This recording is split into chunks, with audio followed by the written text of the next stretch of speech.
The morning Eleanor Whitfield decided to disappear, snow was falling on Beacon Street like ash from a quiet sky.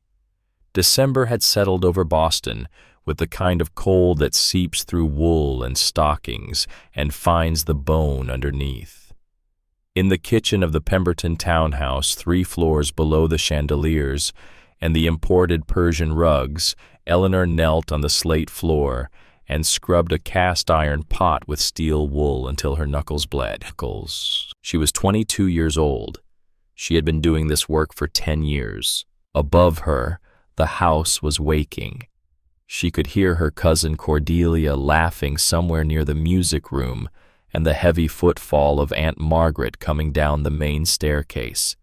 The kettle on the stove had begun its low, sad whistle, and Eleanor wiped her hands on her apron and reached for it without looking. She knew this kitchen the way other young women knew their lovers. She knew which floorboard near the pantry creaked, which cupboard hinge needed oil, which step she could skip when her aunt was sleeping. She knew the bones of this house, and the house had known her bones in return, and neither of them loved the other. She had not always lived in the basement.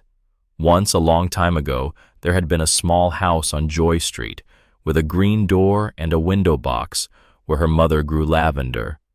There had been a father who came home from Harvard each evening with botanical samples wrapped in handkerchiefs and ink stains on his cuffs. There had been a mother who sang while she cooked, who read poems aloud, who pinned wildflowers in Eleanor's hair before church. There had been laughter in that small house. There had been a name spoken with love: Eleanor. Then there had been a wet October night in 1865, and a carriage that overturned on Storrow Drive, and a constable at the door with his hat in his hands. After that, there had been only this: the basement, the aunt, the cousins who rolled their eyes when she entered a room and laughed when she left it, the uncle, now dead, who had signed papers Eleanor never saw and emptied accounts she never knew existed. 10 years of being told in 1,000 small ways that she was nothing. She finished the pot and set it on the drying rack. The clock above the stove read 7 minutes past 6. By 1/2 she would carry the breakfast tray up to her aunt's bedroom. By 8 she would be back in the kitchen washing the breakfast dishes. By 10 she would be in the parlor with the silver polish. By noon she would be lighting the fires upstairs in preparation for whatever ladies her aunt had invited for the afternoon. That afternoon, the tea. Eleanor had nearly forgotten. Her hands paused on the apron strings. There was going to be a tea this afternoon, and Aunt Margaret had hinted in the way that her aunt always hinted that an announcement might be made about Eleanor's future, about the gentleman who had been suggested. Edwin Thatcher, 62 years old, 3 wives buried, none of them past 40, hands that were always cold and always damp. He had visited the house twice in the last month, and on both occasions Eleanor had served the tea and pretended not to notice the way his eyes followed her across the parlor. He smelled of liniment and something sweeter underneath something medicinal, something that she could not name but did not like. Aunt Margaret had told her last week, with the brisk tone she reserved for unpleasant household matters, that Mr. Thatcher was prepared to be generous, that a girl in Eleanor's situation could not afford to be particular, that January would be a fitting month for a wedding, and that Eleanor should be grateful, very grateful that anyone at all was willing to take her off her aunt's hands. She thought of Mr. Thatcher's cold hands and her stomach turned. The hours passed the way they always did, in the rhythm of small invisible labors. She carried the breakfast tray upstairs. She washed the dishes. She polished the silver. She laid the fires in the parlor and the music room and the formal dining room. She set out the good china, the rosewood cake stand, The small porcelain dishes for the cucumber sandwiches Cordelia would not eat anyway. She moved through the rooms like a ghost, and the family moved through her like air. By 2 in the afternoon, the ladies had begun to arrive. Mrs. Endicott with her son's new fiancé, Mrs. Lowell, who had been widowed 3 times and seemed proud of it, old Mrs. Cabot, who could not hear and who shouted everything. Eleanor counted 12 in all. She brought the tea service to the parlor and set it carefully on the long mahogany table, and then she retreated, as she always retreated, to stand behind the lacquered Chinese screen near the window. From there she could see and not be seen. From there she would wait until her aunt rang the small silver bell, and she would come forward to refill the cups, and then she would retreat again. She had become very good at retreating. The ladies talked about hats. They talked about the new gas lamps on Commonwealth Avenue. They talked about Mrs. Lowell's recent journey to Newport. Then gradually, the way these things always come, the conversation turned to marriages, Cordelia's prospects, Beatrice's reluctance to settle, the strange business of the Adams girl who had eloped with her music teacher, and then Aunt Margaret laughed her short, brittle laugh and said something that made Eleanor go very still behind the screen. "Eleanor, my dear, well, what can one say? My poor sister's child. A burden, really, and I do not say that to be unkind, only to be honest. Plain as a fence post. No dowry, no accomplishments to speak of. I have been trying for 10 years to find someone willing to take her, and at last I have managed it. Edwin Thatcher has agreed. Yes, I know 3 wives in the ground, but at his age, what does it matter? He needs someone to keep his house. Eleanor will do well enough. She is at least useful, which is more than I can say for some young women these days." The ladies tittered. Polite, soft laughter, the sort that felt like small pins. Behind the screen, Eleanor closed her eyes.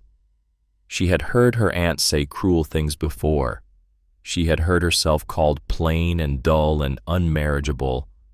She had heard her own name spoken like an inconvenience, but she had never heard it spoken to strangers in a public room with that careless, almost amused tone, as if Eleanor were a piece of furniture being haggled over at an estate sale. A burden. The word sat in her chest like a stone. And in that moment, standing behind a painted screen in a house that had never been hers, listening to women she had served for years, laugh at the small, sad joke of her existence, Eleanor Whitfield felt something inside her that had been bending for 10 years finally break. She did not weep. She did not move. She stood very still and let the conversation wash over her, and when at last the silver bell rang, she came forward to refill the cups. Her hands were steady. Her face showed nothing. She had 10 years of practice at showing nothing.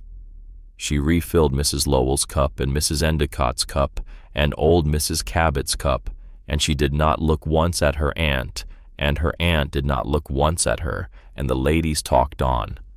But behind her eyes, something was moving. She had a box, hidden under a loose floorboard in the corner of her basement room beneath the cot where she slept.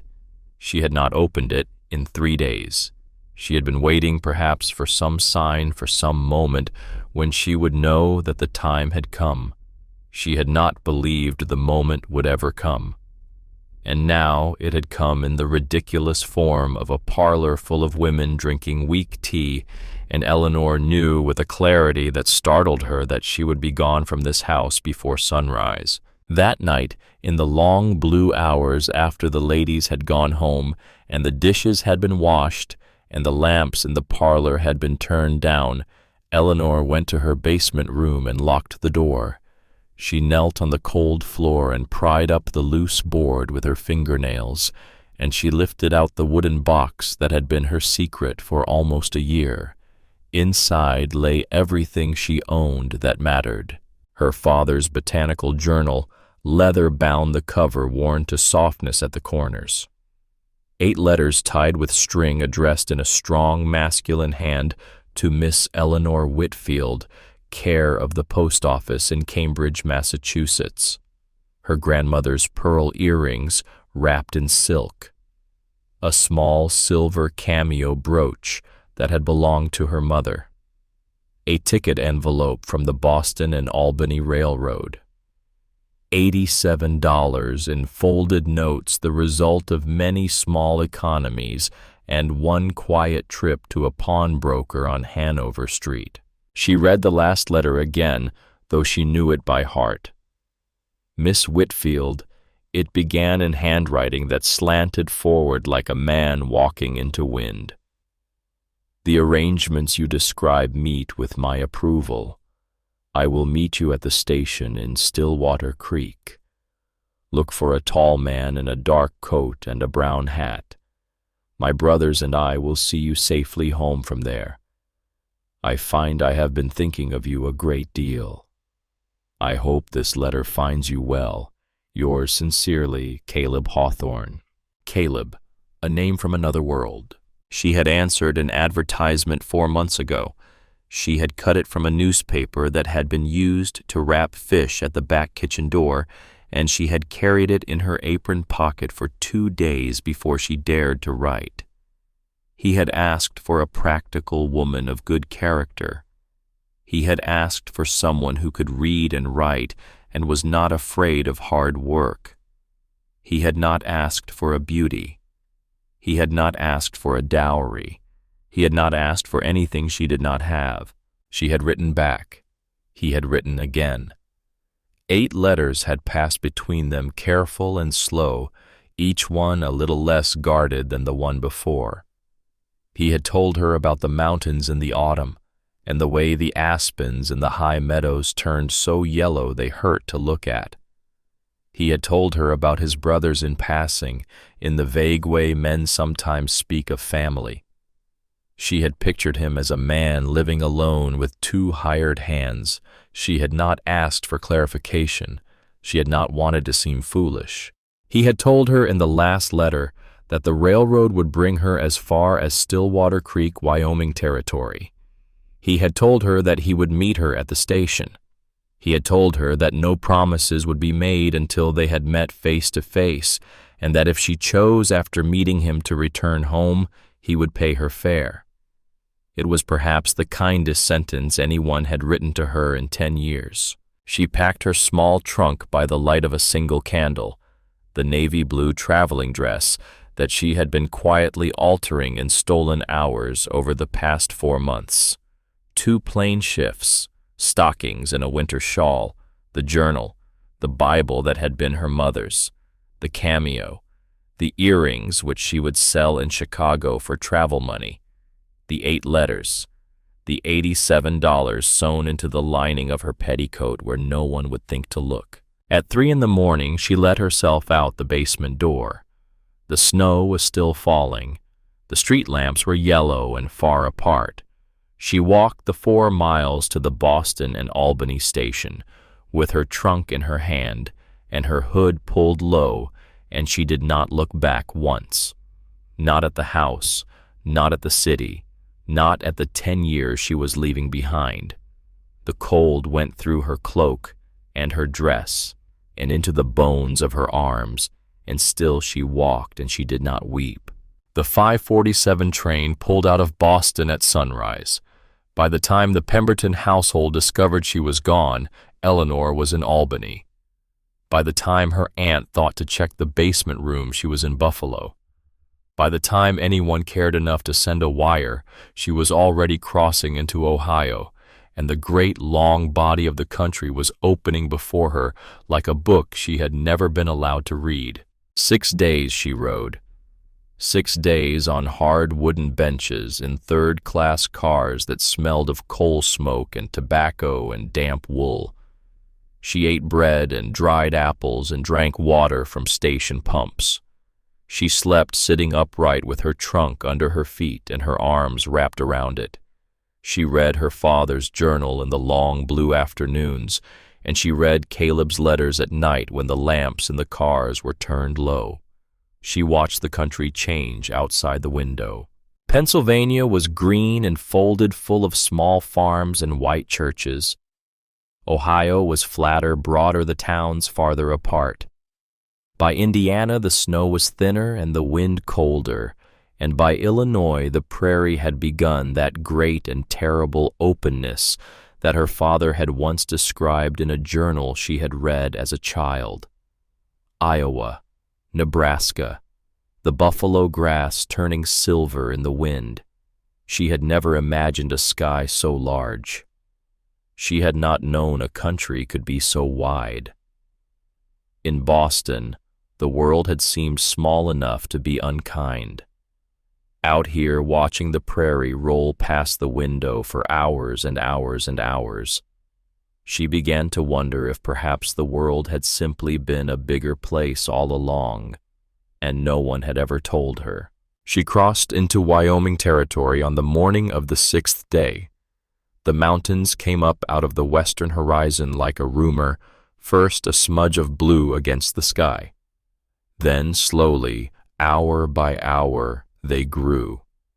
By afternoon, they were unmistakable, a long, jagged wall of indigo and white, and Eleanor pressed her face to the cold window of the train car and stared until her breath fogged the glass and the conductor came past and asked her kindly if she was well. She nodded. She did not trust her voice.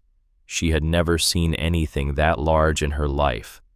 The train pulled into Stillwater Creek Station at 2:20 on the afternoon of the 4th of January, 1876. The station was a wooden platform and a single small building. A pair of iron rails ran out into the snow on either side and disappeared into the white. There was no town visible from the platform. There was a road that ran north toward what looked like a few roof lines half a mile away, and there were the mountains very close now, rising up behind the road like a wall of stone.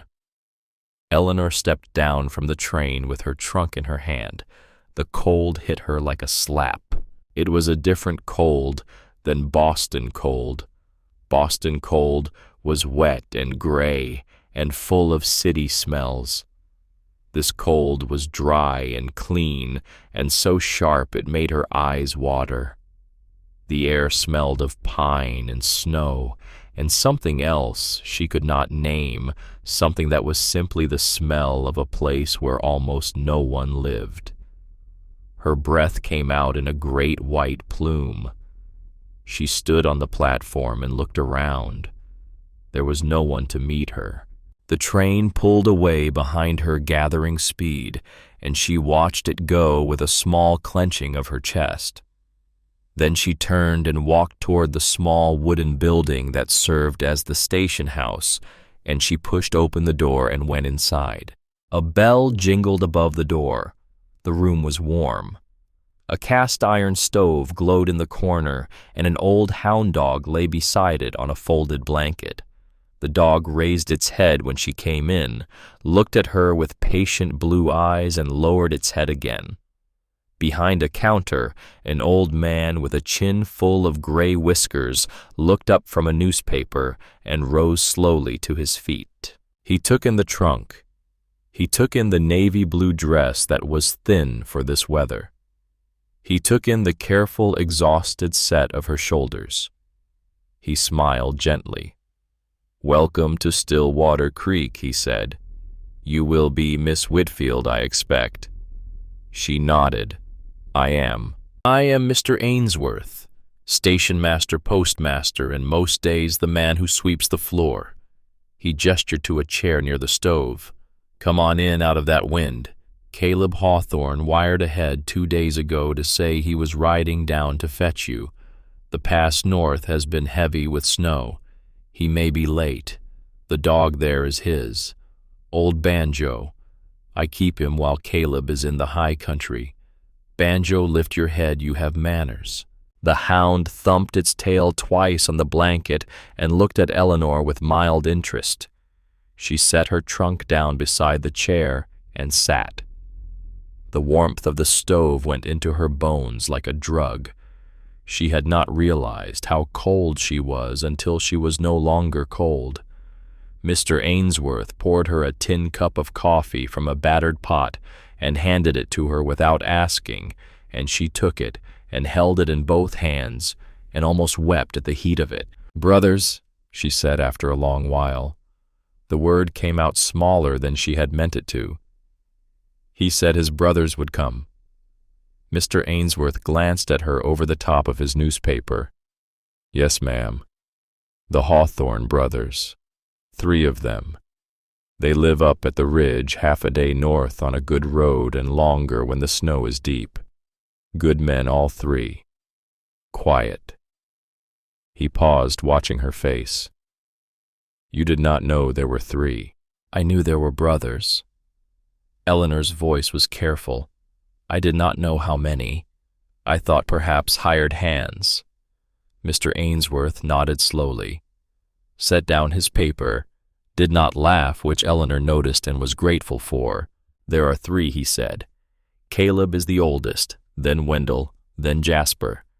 They came up from Texas about 18 months ago and bought the old Hadley place and have been running cattle there ever since. You will be safe with them, Miss Whitfield. Whatever else you might wonder, do not wonder about that." She did not know what to say to that. She drank her coffee. She watched the stove. She listened to the wind move past the building and pull at the eaves. And she thought distantly that perhaps she had made a terrible mistake. She had imagined a man. She had pictured a small house, a garden, a quiet life. She had not pictured 3 men. 3 was a different proposition than 1. 3 was a household, not a marriage. 2 hours passed. The afternoon light through the small window turned from white to gold to orange. Mr. Ainsworth fed the stove and refilled her coffee and did not press her with questions. Old Banjo got up, stretched, walked over to her, and laid his head on her knee.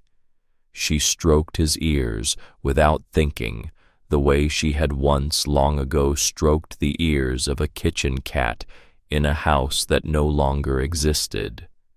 Then Mr. Ainsworth lifted his head. "They are coming," he said. He stood up, pulled on his coat. "Do not be alarmed when you see them, Miss Whitfield. Big men, the Hawthorns, all 3, but they are good men." Eleanor stood up too. She smoothed her dress with hands that had begun for the first time all day to shake. She walked to the door. Old Banjo followed her, suddenly alert, his tail beginning to wag. Mr. Ainsworth opened the door, and Eleanor stepped out onto the platform and into the cold orange light of the late afternoon. 3 riders were coming down the road from the north. They were riding hard. Snow flew up in plumes from the hooves of the horses, and the riders sat their saddles like men who had been born to them, cloaked in dark coats that made them look enormous against the white of the road. They were big, all 3 of them. She could see that even at a distance. They were bigger than any men she had ever seen. They drew rein in front of the platform. Steam rose from the horses in great clouds. The lead rider sat for a moment looking at her, and then he swung down from his saddle in one smooth motion, and Old Banjo broke loose from beside her and bolted across the platform and threw himself at the man's legs with the unmistakable joy of a dog reunited with his master. The man bent and put a gloved hand on the dog's head. He did not look at the dog. He looked at her. She had thought in some private corner of her mind that she had imagined what Caleb Hawthorne might look like. She had imagined wrong. He was very tall, taller than any man she had ever stood beside. His head was bare now, his hat in his gloved hand, and his hair was the color of dark honey, longer than was fashionable, falling in disordered waves to his collar. His face was sun-browned and weather-worn. There was a thin scar along the left side of his jaw, fine and pale as a thread. His eyes were the color of whiskey, held up to firelight, deep amber, and they were fixed on her with an expression she could not read. Not appraisal, not suspicion. Something closer to disbelief, as if he had not quite let himself trust that she would actually come, and now that she had come, he did not know what to do with the fact of her. He took a step forward and stopped. "You are Miss Whitfield," he said. His voice was deep and slow. She had not been prepared for the sound of it. "I am," she said. "I am Eleanor Whitfield." "Caleb," he said. "Caleb is fine." He stood there a moment longer looking at her, and then he seemed to remember himself, and turned and gestured toward the two men still mounted behind him. "My brothers," he said. "Wendell, Jasper." She looked past him, and her stomach gave a small, slow turn. Wendell Hawthorne sat his horse like a man who had spent half his life on one. He was a shade shorter than Caleb, but no less broad. His hair was darker, almost black in the late light, and there was a long, pale scar that ran upward through his right eyebrow and into his hairline. His eyes were a colder color than Caleb's, a paler amber, and they did not warm when they found her face. He touched the brim of his hat with one gloved finger and inclined his head, and that was the entirety of his greeting. Jasper was the youngest. She could see it in the set of his face. He was perhaps 27 or 28, with hair the color of oak leaves in autumn sun streaked and curling at his collar. His eyes were brighter than his brother's, the same amber, but softer, and when he met her gaze, he smiled. It was not a small smile. It was the first true smile she had been given by any human being in longer than she could remember. "Welcome to Wyoming, Miss Whitfield," he said. "We are very pleased you have come." Eleanor felt her throat tighten unexpectedly. She had expected coldness. She had expected to have to defend herself. She had not expected of all things kindness. She nodded, and she could not quite speak. Caleb looked at her, and something in his face softened almost imperceptibly. "Let me take your trunk," he said. "We have a long ride ahead of us." He carried her trunk to the buckboard wagon that the brothers had brought down with them. He had thought of her comfort. There was a buffalo robe folded on the seat. There was a hot brick wrapped in flannel that he had stopped along the way to warm at someone's hearth. He helped her up onto the bench beside him without ever quite touching her hand longer than was necessary. Wendell and Jasper mounted up. Old Banjo trotted alongside the wagon looking pleased with himself. Caleb clucked to the team, and the wagon pulled out of Stillwater Creek and turned north up the road that ran into the mountains. The road climbed for the first hour through stands of pines so thick that the snow on the ground beneath them was patchy and thin. Then it broke out into a long white meadow and ran along the side of a frozen creek for another hour, and then it climbed again, switching back and forth up the shoulder of a long ridge. The sun went down behind the peaks while they rode. The sky turned green, then violet, then a deep blue. Stars began to come out. She had never seen stars like this. In Boston, the stars had been faint, a few pale points scattered through the haze of street lamps and chimney smoke. Here, as the last light drained out of the sky, they came on by the thousands, by the millions. The sky was a great black bowl pierced everywhere with cold white fire, and Eleanor stared up at it and thought that she had been living all her life with her face in a corner. Caleb spoke to her softly as they rode. He asked her about the journey. He asked her if the trains had been crowded. He asked her if she was warm enough, and when she said yes, he tucked the buffalo robe more securely around her knees anyway. Jasper rode alongside and told her stories about the country, about a coyote that had been stealing eggs from the henhouse all winter, about an elk that had walked through the yard at first light on Christmas morning and stood there as if it owned the place. He had a way of telling stories that made her laugh very softly behind one gloved hand. Wendell did not speak. He rode on the other side of the wagon, his rifle scabbard within easy reach, his eyes moving constantly over the dark line of the trees. He did not look at her. He did not look at his brothers. He watched the country, and his face, when she stole glances at it, was the face of a man who was waiting for something bad to happen. At one point, as the wagon rounded a long curve in the road, Eleanor saw a small orange light burning on a distant ridge to the east. "What is that?" she said. Caleb's answer came a beat too quickly. "A friend," he said. "He sometimes builds a fire up there at night. Nothing to be concerned about." But she saw in the corner of her eye the look that passed between Wendell and Jasper. Just a glance. Half a second. She did not understand it, but she filed it away. There was something they were not telling her. The Hawthorne house came into view a little after 7 o'clock. The wagon climbed one final rise, and then the road dropped down into a long open valley, and Eleanor caught her breath. The valley was bowl-shaped, ringed on 3 sides by mountains.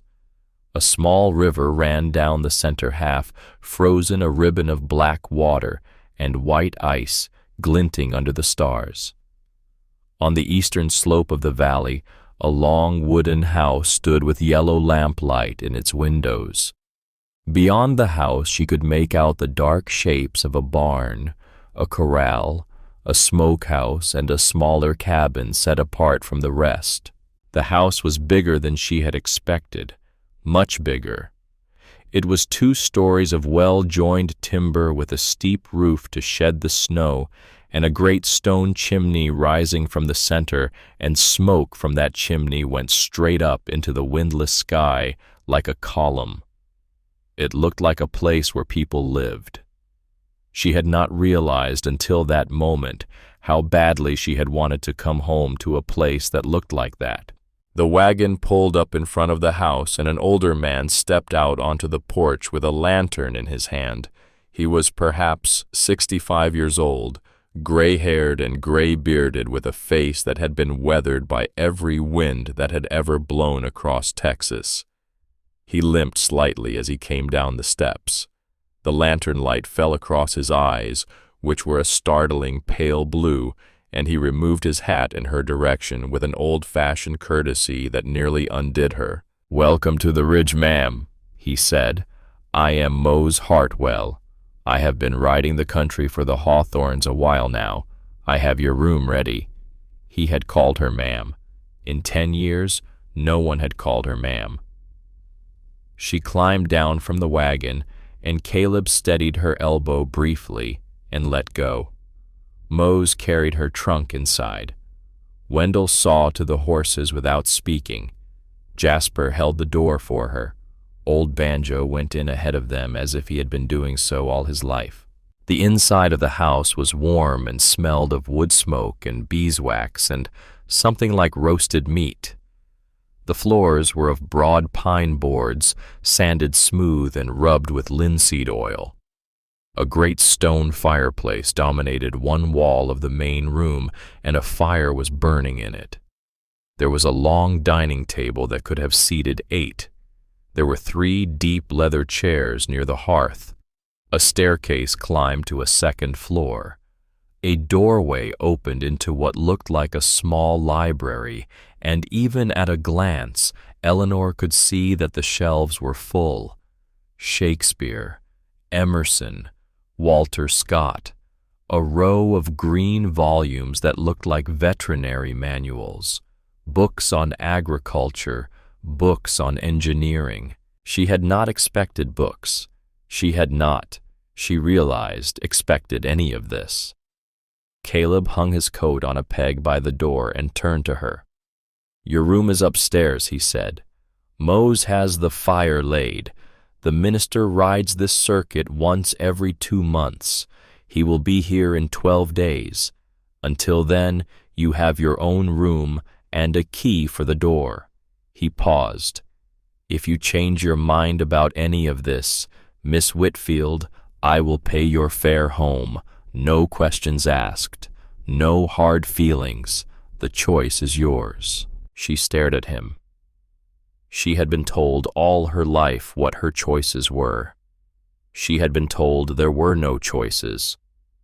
She had been told that she would do as she was instructed, that she would marry whom she was told, that she would be grateful for whatever scraps fell to her from her aunt's table. This stranger, who had ridden 2 days through deep snow to fetch her from a railway station, was telling her that she had the right to leave. She did not know what to say, so she said the only thing she could think of: "Thank you." He nodded once. Then he gestured toward the staircase, and Mose appeared at the top of the stairs with her trunk and her lantern, and Eleanor climbed the stairs and went into the room that had been prepared for her. It was a small room, whitewashed walls, a narrow bed with a quilt that had been hand-stitched by someone who knew what they were doing, a washstand with a pitcher and a basin, a small desk by the window, curtains. The fire in the small stove had been lit. The room smelled of clean linen and pine.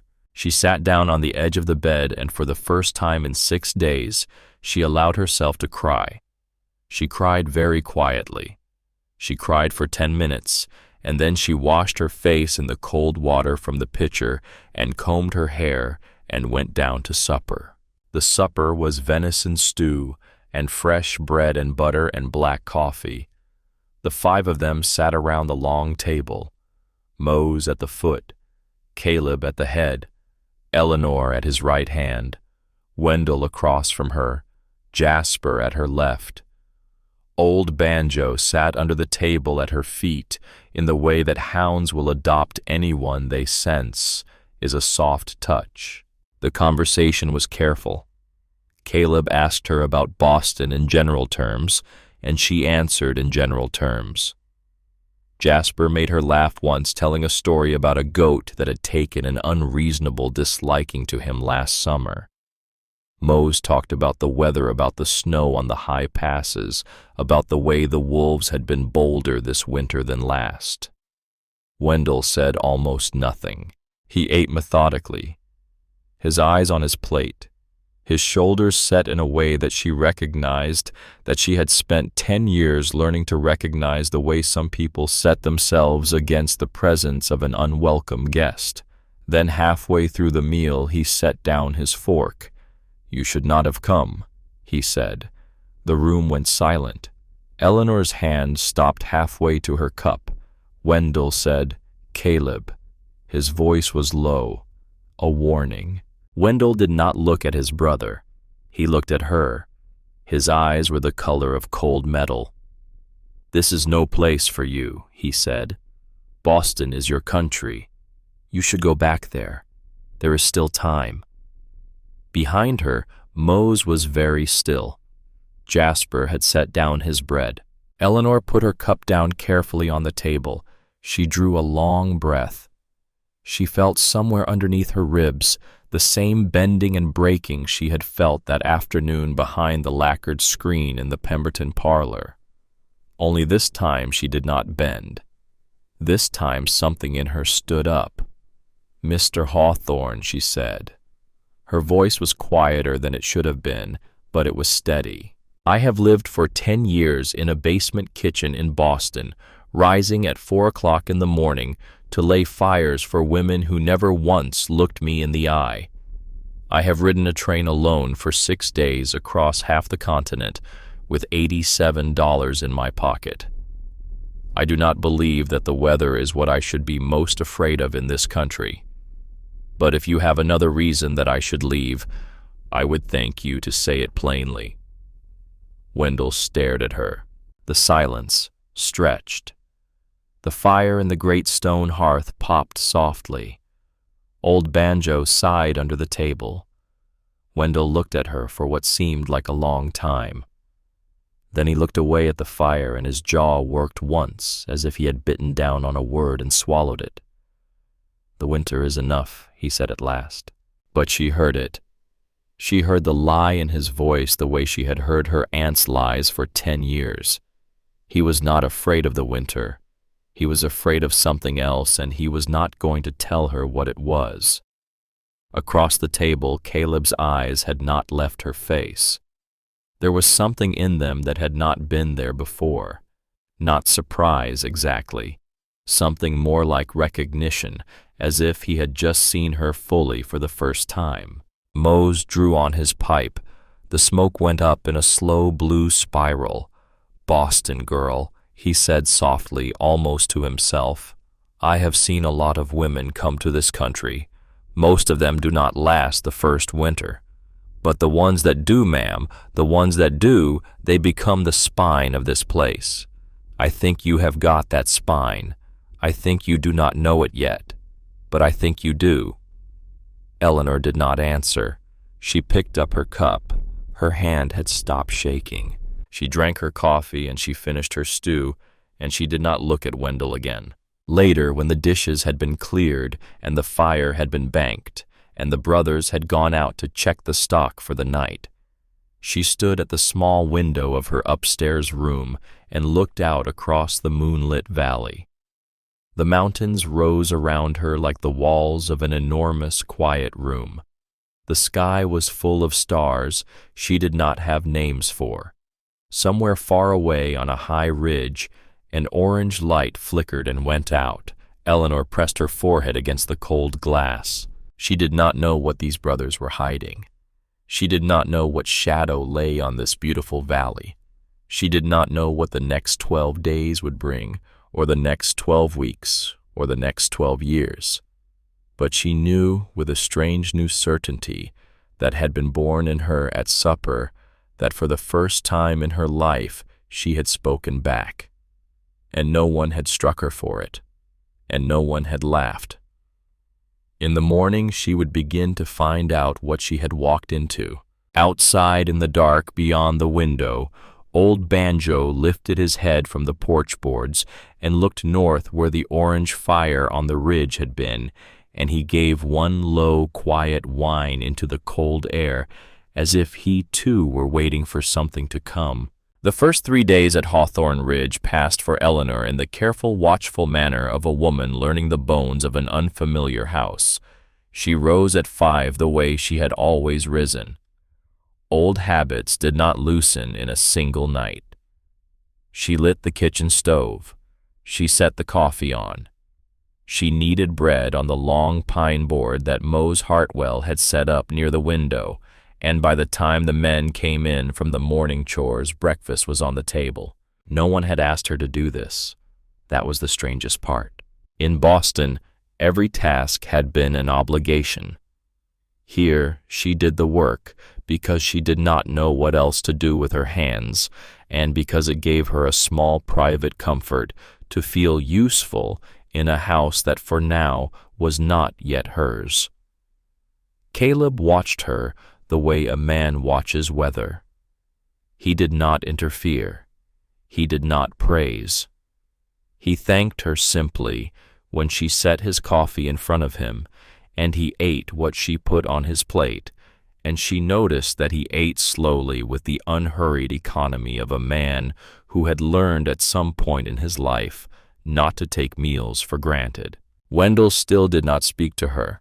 He came in for breakfast, ate without lifting his eyes much past the rim of his cup, and went out again. He had not said a word to her since the night she had answered him at supper, and Eleanor did not know whether his silence was anger or something else. She did not ask. Jasper made it bearable. He came down each morning with his hair still wet from washing and half a story already on his tongue, and he told it to her while she set the table. He told her about the dog. He told her about the time 3 winters back when Caleb had fallen through the ice on the upper creek and walked home soaked and freezing, and refused to admit all the way that anything was wrong. Jasper laughed when he told it. Caleb, sitting at the head of the table, lifted his coffee and said only without rancor that some things did not need to be retold every winter, but Jasper retold them anyway. On the second morning, Caleb walked her down to the barn after breakfast. He did not say much on the way. He carried a coil of rope on his shoulder and his rifle in one hand, and old Banjo trotted ahead of them through the snow with his nose to the ground. The barn was big and well kept, and inside it Eleanor met the horses for the first time. There were 4 of them, all good stock, well-groomed, with the heavy winter coats of animals that lived hard but were cared for. One of them, a black gelding, nearly 17 hands tall, lifted his head when Caleb walked in and made a low sound in his chest that was somewhere between a greeting and a question. "This is Midnight Cavalier," Caleb said. "He has been with me a long time." She came closer. The black horse had a long, pale scar along the line of his cheekbone, the hair grown back in white, a line as fine as a feather. Eleanor reached up slowly and laid her gloved hand on his neck. The horse breathed out hot against her wrist. "What happened to him?" she said. Caleb did not answer for a long moment. He set the rope down on a hook on the wall. He took off his right glove and laid his bare hand on the horse's nose, and the horse pushed gently into his palm. "Texas," he said. "There was a fight one night. He took the cut across the cheek that I would have taken across the throat. He saved my life." Eleanor looked at him. He did not look at her. He was looking at the horse. "There was a fight," she said. She kept her voice careful. "With whom?" A long pause. "With men who needed fighting," Caleb said. He did not say more. He turned and walked the length of the barn, checking the stalls, and Eleanor stood with her hand on the warm neck of a horse that had taken a blade meant for the throat of the man she had agreed to marry. And she filed the moment away with all the other small filed moments, and she did not press him. Not yet. But she was beginning to understand that there was a Texas behind these men the way there was a Boston behind her. A country they had left.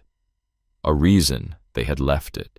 That afternoon, while Caleb and Jasper rode down to the south fence to see to a break in the wire, Wendell took his rifle and his snowshoes and went up the long slope behind the house to set traps.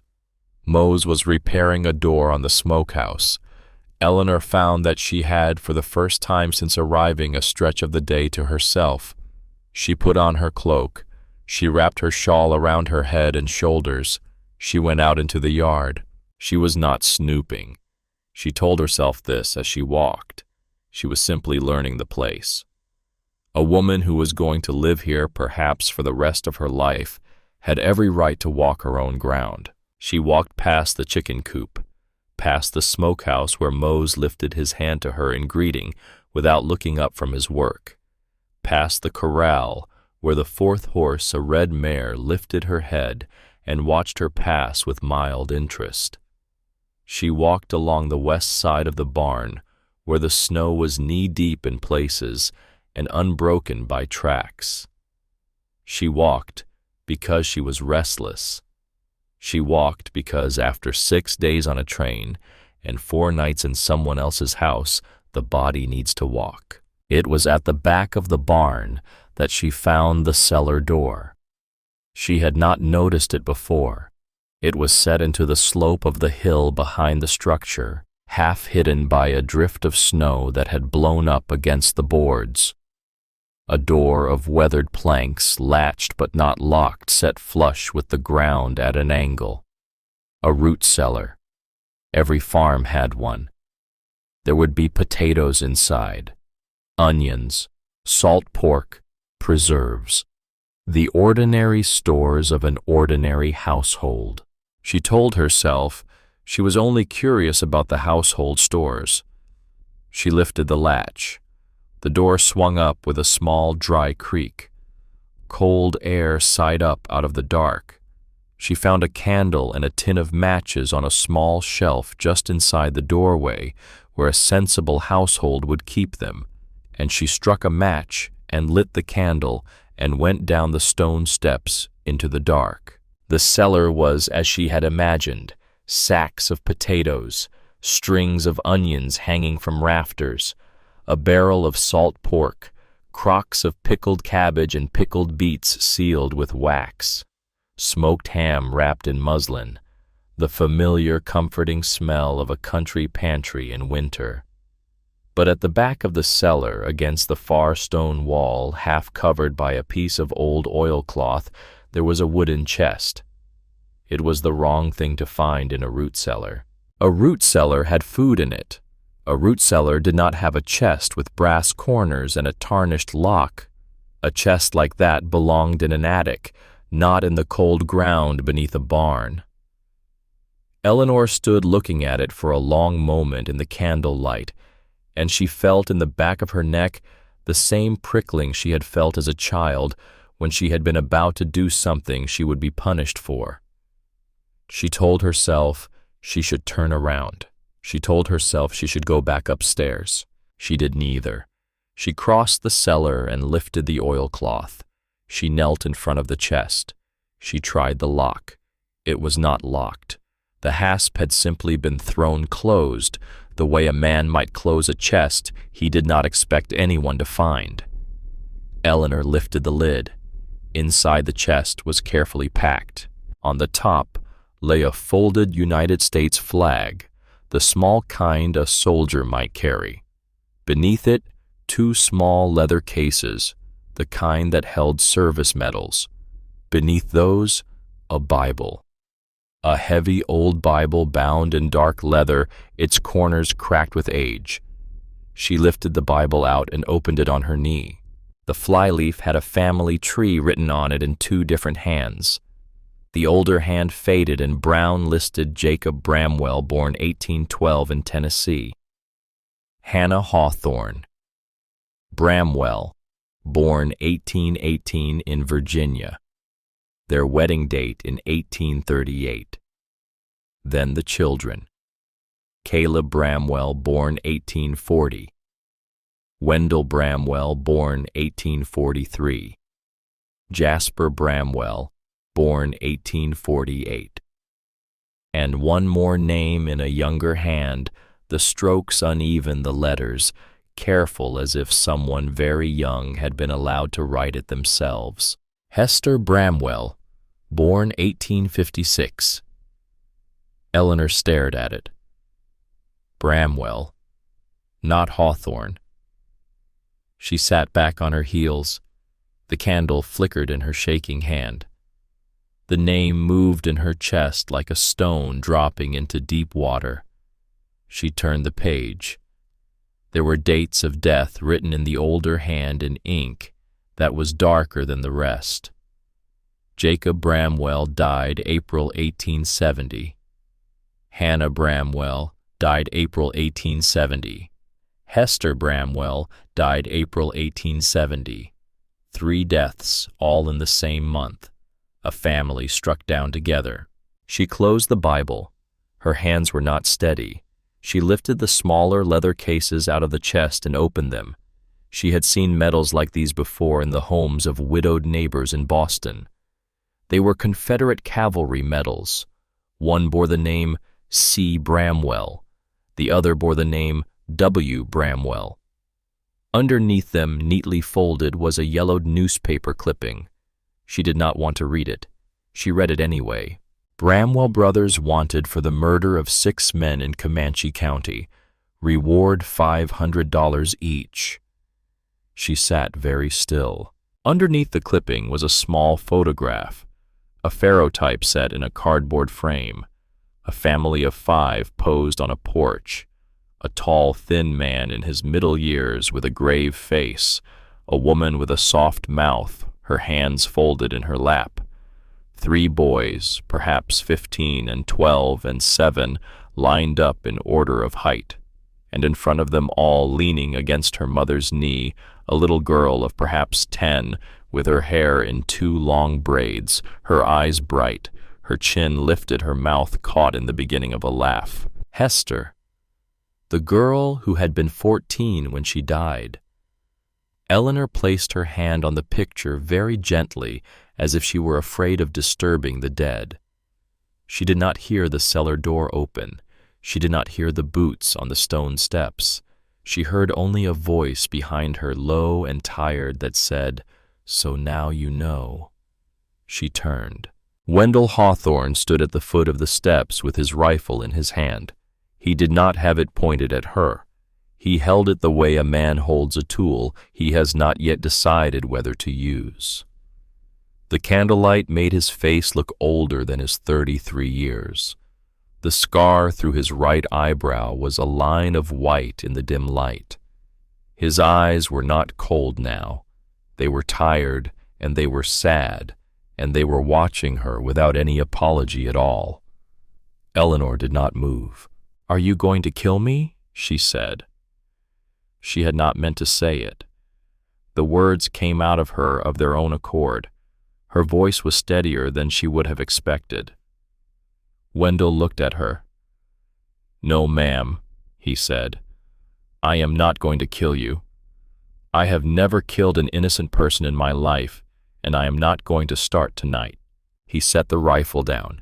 He leaned it carefully against the stone wall, the muzzle pointing up. He came down the last 2 steps.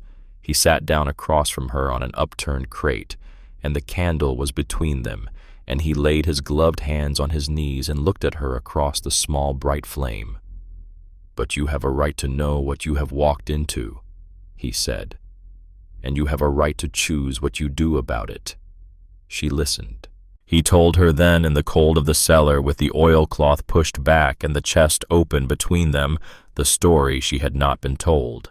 He told her about Comanche County, Texas, the Bramwell Ranch, 1,500 acres of fair grazing, and one of the best year-round springs in that whole dry stretch of country.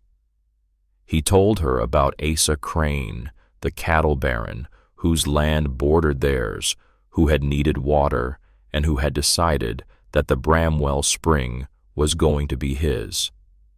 He told her about the offer, and the second offer, and the third offer, each one lower than the last. He told her about the Bramwell cattle that had begun to be found dead in odd places, the fences cut, the line shack burned. He told her about the day in April of 1870 when he and Caleb had ridden down to Fort Worth to buy breeding stock, and how they had taken 3 days about it because they had not believed that things were yet so bad. He told her what they had found when they came home. He told her in plain words without dressing the truth up, and Eleanor sat across from him and did not weep because she had a sense that he did not need her tears to know what his own story sounded like. He told her about the burned house. He told her about his father in the yard, 2 bullets in his chest, dead since dawn. He told her about his mother in the bedroom. He told her about Hester, 14 years old, found in her mother's arms, and the old, long Sharps rifle still in her small hands. He told her there had been 3 men of Asa Crane's lying dead in the yard, and that they all had been shot from the front, and that one of them had taken a wound in the thigh that had bled out slow and bad, and that this last one Wendell believed had been the work of the small girl with the long braids in the photograph. He had not known until that day what his sister was made of. He told her about the 5 years that followed. He told her that the law in Comanche County had been Asa Crane's law, that the sheriff had been Asa Crane's man, that the judges had drunk Asa Crane's whiskey and ridden Asa Crane's horses. He told her that they had gone to the law first, the 3 of them, and that the law had laughed. So they had made a list. 6 names. Asa Crane and the 5 men who had ridden with him to the Bramwell place in April of 1870. He told her how it had taken 5 years. He told her that every man on the list had been faced. Every one. None had been shot from behind. Every one had been given a chance to lay down his arms and account for what he had done. 2 had laid them down. 2 had wept and confessed and asked for the chance to make some restitution, and Caleb had told them to leave Texas and never come back, and they had gone. 4 had not laid them down. They had drawn, and they had fired, and they had died in fair fights with witnesses, the kind of fights that the West called justice, and the law called murder. The last of them had been Asa Crane himself. October of 1875, in the main street of Amarillo in front of 12 witnesses in a fair draw. Crane had been 65 years old and slow on the trigger, and Caleb had been 35 and not slow, and the matter had ended on a piece of dirt in front of a saloon called the Crystal Springs. After that, the law had finally stirred. Not for the first 6 men who had been Asa Crane's killers, for Asa Crane, who had been a rich and respectable cattleman whose name was on land deeds and bank accounts and county records. The federal warrant had come down in December of 1875. The Bramwell brothers had loaded a wagon. They had ridden north. They had not stopped riding until they were in Wyoming territory, and they had bought the old Hadley place under their mother's maiden name, which was Hawthorne, and which was as legal as their own birth names. They had set themselves to ranch work. They had told no one. For 18 months, they had been waiting in this valley for the past to come, walking up the road from Stillwater Creek. Wendell finished speaking. The candle had burned down by half. Eleanor was quiet for a long time. The cellar was very still. Somewhere above them faintly she could hear old Banjo barking at something out in the yard. Moses' voice far off calling the dog back to the porch. "There is a man," she said at last. Her voice was low. "There is a man hunting you." "Yes, ma'am." "Who?" Wendell looked at her. The candlelight caught in his eyes. "He is United States Marshal Bram Crane," he said. "He is Asa Crane's son. He has been on our trail for 6 years. The first 5 we did not give him much to find. The last 18 months we have been quiet, and he has been quiet, and we have hoped in the way fools hope that he had given up. He has not. He is somewhere on the western plains right now, asking after 3 brothers in a mountain valley. He will come." Eleanor closed her eyes. She thought of Aunt Margaret. She thought of Edwin Thatcher's cold hands. She thought of the laughter in the parlor on the afternoon she had decided to leave Boston. She had run from one set of cold men into the company of a different set entirely. She opened her eyes. "Why did you let your brother send for a wife?" she said quietly. "Knowing this, knowing what is coming." Wendell's mouth tightened. He looked at the candle. "I told him not to," he said. "I told him bringing a woman into this was the worst thing he could do, to her or to us." He listened, and then he placed the advertisement anyway. "Why?" Wendell did not answer for a moment. When he did, his voice was different, lower, as if he were speaking past her to someone who was not there. "Because Caleb is the best man I know," he said. "Because he has carried our family on his back since he was 22 years old.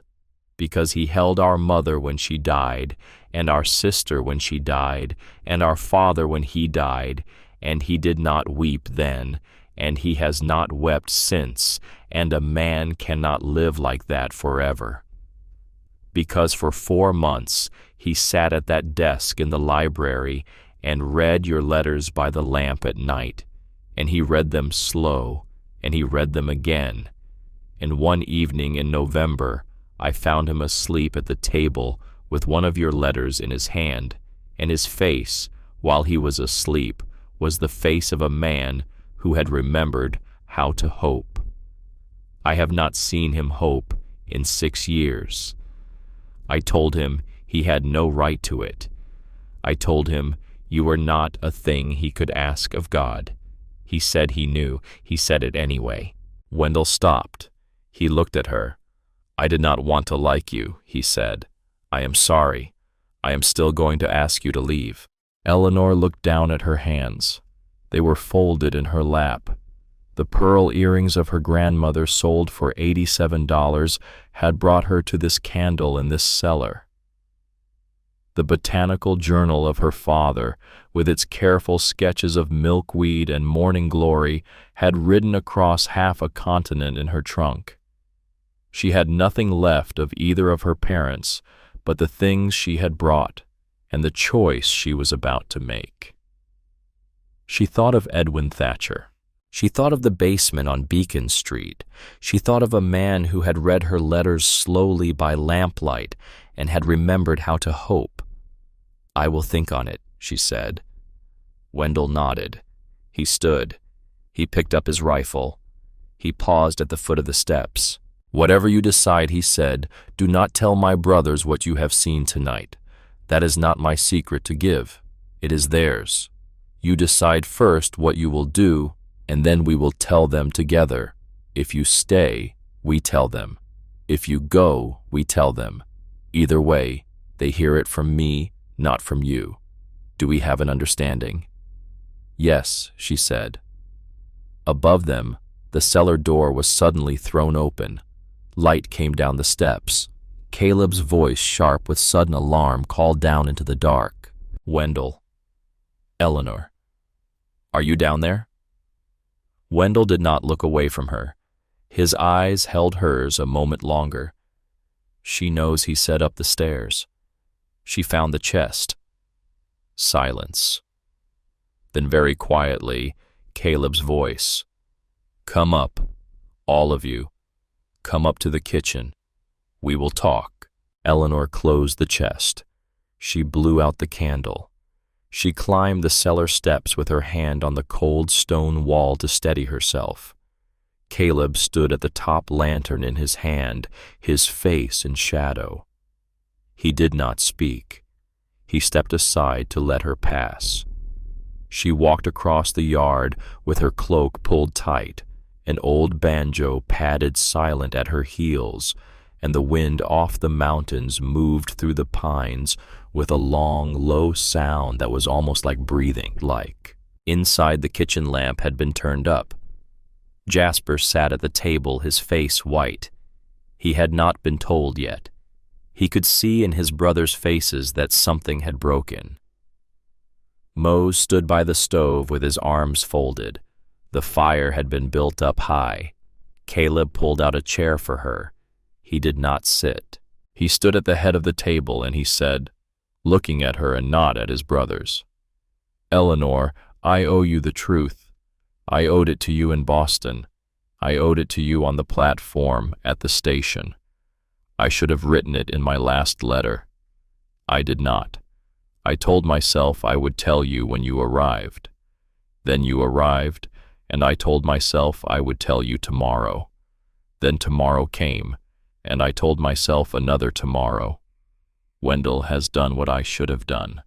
I am sorry for that. He drew a long breath. My name is Caleb Bramwell, he said. My brothers are Wendell Bramwell and Jasper Bramwell. Hawthorne is our mother's name. We took it because it is legally ours, and because we needed a name that the federal warrants did not bear. Everything else my brother has told you tonight is true. We are the men in that newspaper. We did the things it says we did. We did not do them in cold blood, but we did them. He paused. His amber eyes did not leave her face. I will not ask you to stay. I do not have the right. If you wish to leave, I will take you down to Stillwater Creek tomorrow morning. I will pay your fare to anywhere on the railroad you would like to go, and I will not trouble your name again. I would only ask that you keep our secret as long as you live. That is all I will ask of you. Eleanor sat at the table. She looked at her hands. She thought of the journal upstairs in her trunk, and her father's careful handwriting on a margin she had read by lamplight on the train. Truth grows where it can find sunlight. Be patient with the dark places. The dark places are the soil. She lifted her head. I have 3 conditions, she said. The kitchen went very still. Caleb blinked. Mose set down the iron poker he had been holding. Jasper looked for a moment as if he might laugh and then thought better of it. Caleb said, 3 conditions.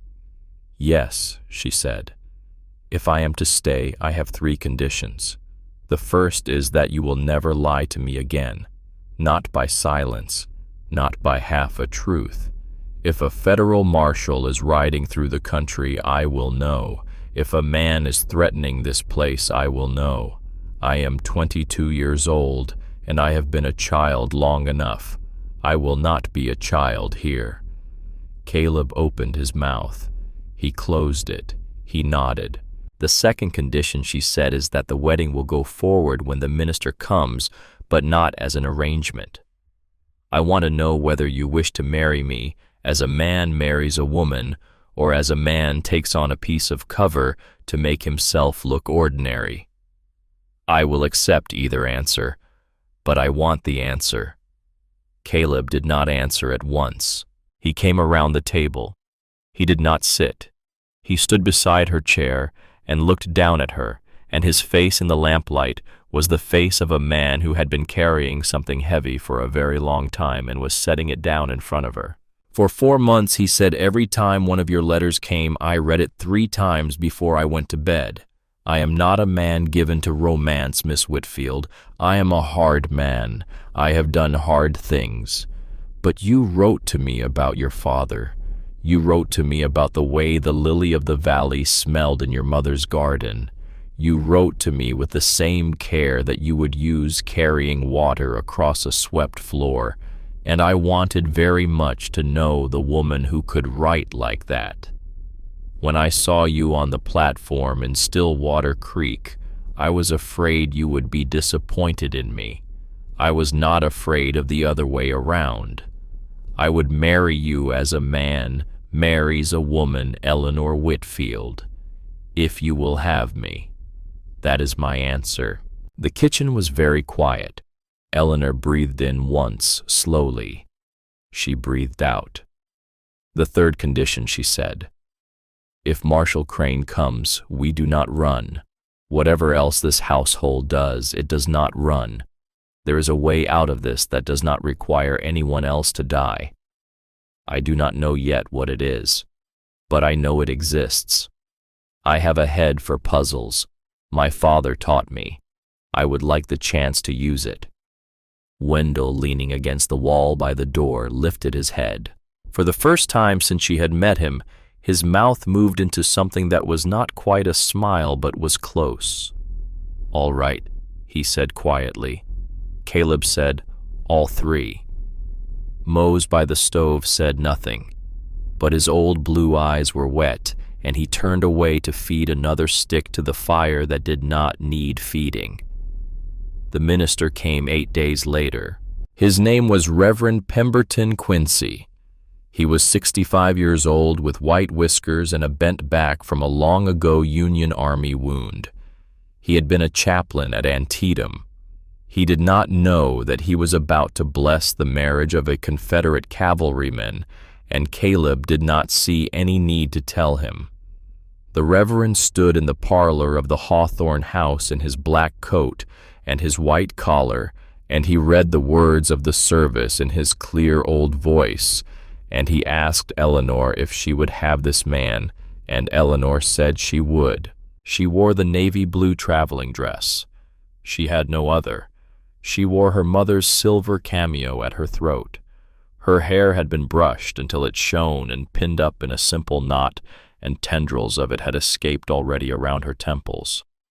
She looked, she thought, when she had glanced in the small mirror in her room that morning, almost like someone who belonged to herself.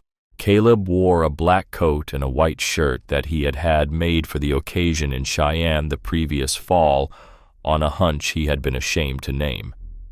He stood beside her, and his hand, when he took hers, was warm and steady. The ring he placed on her finger had belonged to his mother. He had told her this beforehand in the kitchen, with his eyes on the fire, so that she would not have to react in front of his brothers. He had said my mother would have wanted it on a hand worth wearing it. She had not been able to answer. When he spoke his vows, Caleb added his own line at the end, where the service did not call for one. "I will listen to your counsel," he said. "I will not make a decision in this house without asking yours. I will be your partner under God and under this roof, and not your master. This I promise." Reverend Quincy did not look surprised exactly. He looked instead as if he had heard many vows in his long life, and that he was glad all over again when he heard a good one. Mose stood up as a witness. So did a man Eleanor had met for the first time that week, an old hunter named Augustus Macaulay, who lived alone in a cabin half a day to the north and had ridden down because Caleb had asked him. Gus was Scots-Irish, a man of the high country, in his early 60s, with hair the color of weathered iron and pale blue eyes that had seen too much weather. He had brought Eleanor a wedding gift, a small bunch of dried mountain lavender tied with a strip of doeskin. He had pressed it into her hand without ceremony and gone to stand in the back of the room. When the words were done, Caleb leaned down and kissed her once lightly on the forehead. That was their wedding. That night he did not come to her room. He had told her 2 days before that he would not. He had told her that they had time, that there was no hurry, that she had been tired and afraid for a long time, and that whatever had to be was to be on her own terms and her own clock. He had said it sitting on the edge of his desk in the library, with his eyes on the fire, the way men speak when they are saying something they mean. Eleanor had nodded. She had not trusted herself with words. He had built a fire in her room that night.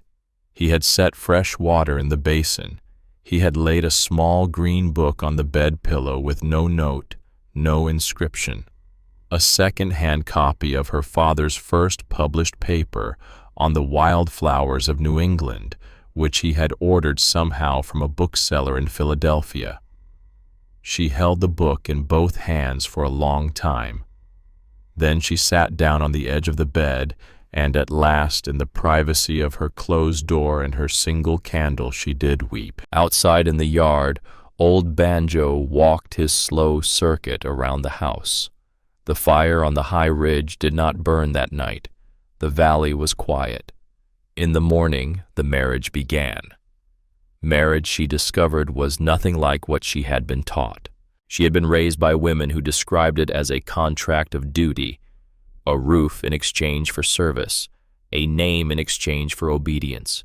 She had pictured on the long train ride west a household much like her aunt's only, with a different master and herself in a slightly different version of the same apron.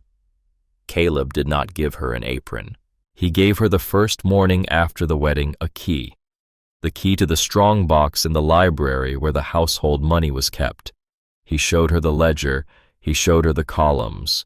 He said, "This is the income from the cattle, and this is the standing debt at the bank in Cheyenne, and this is what we owe at the mercantile in Stillwater Creek, and this is what we have set aside in case the spring calving goes badly." He said, "You have a better hand for sums than I do. I would be grateful if you would take the books." She took them.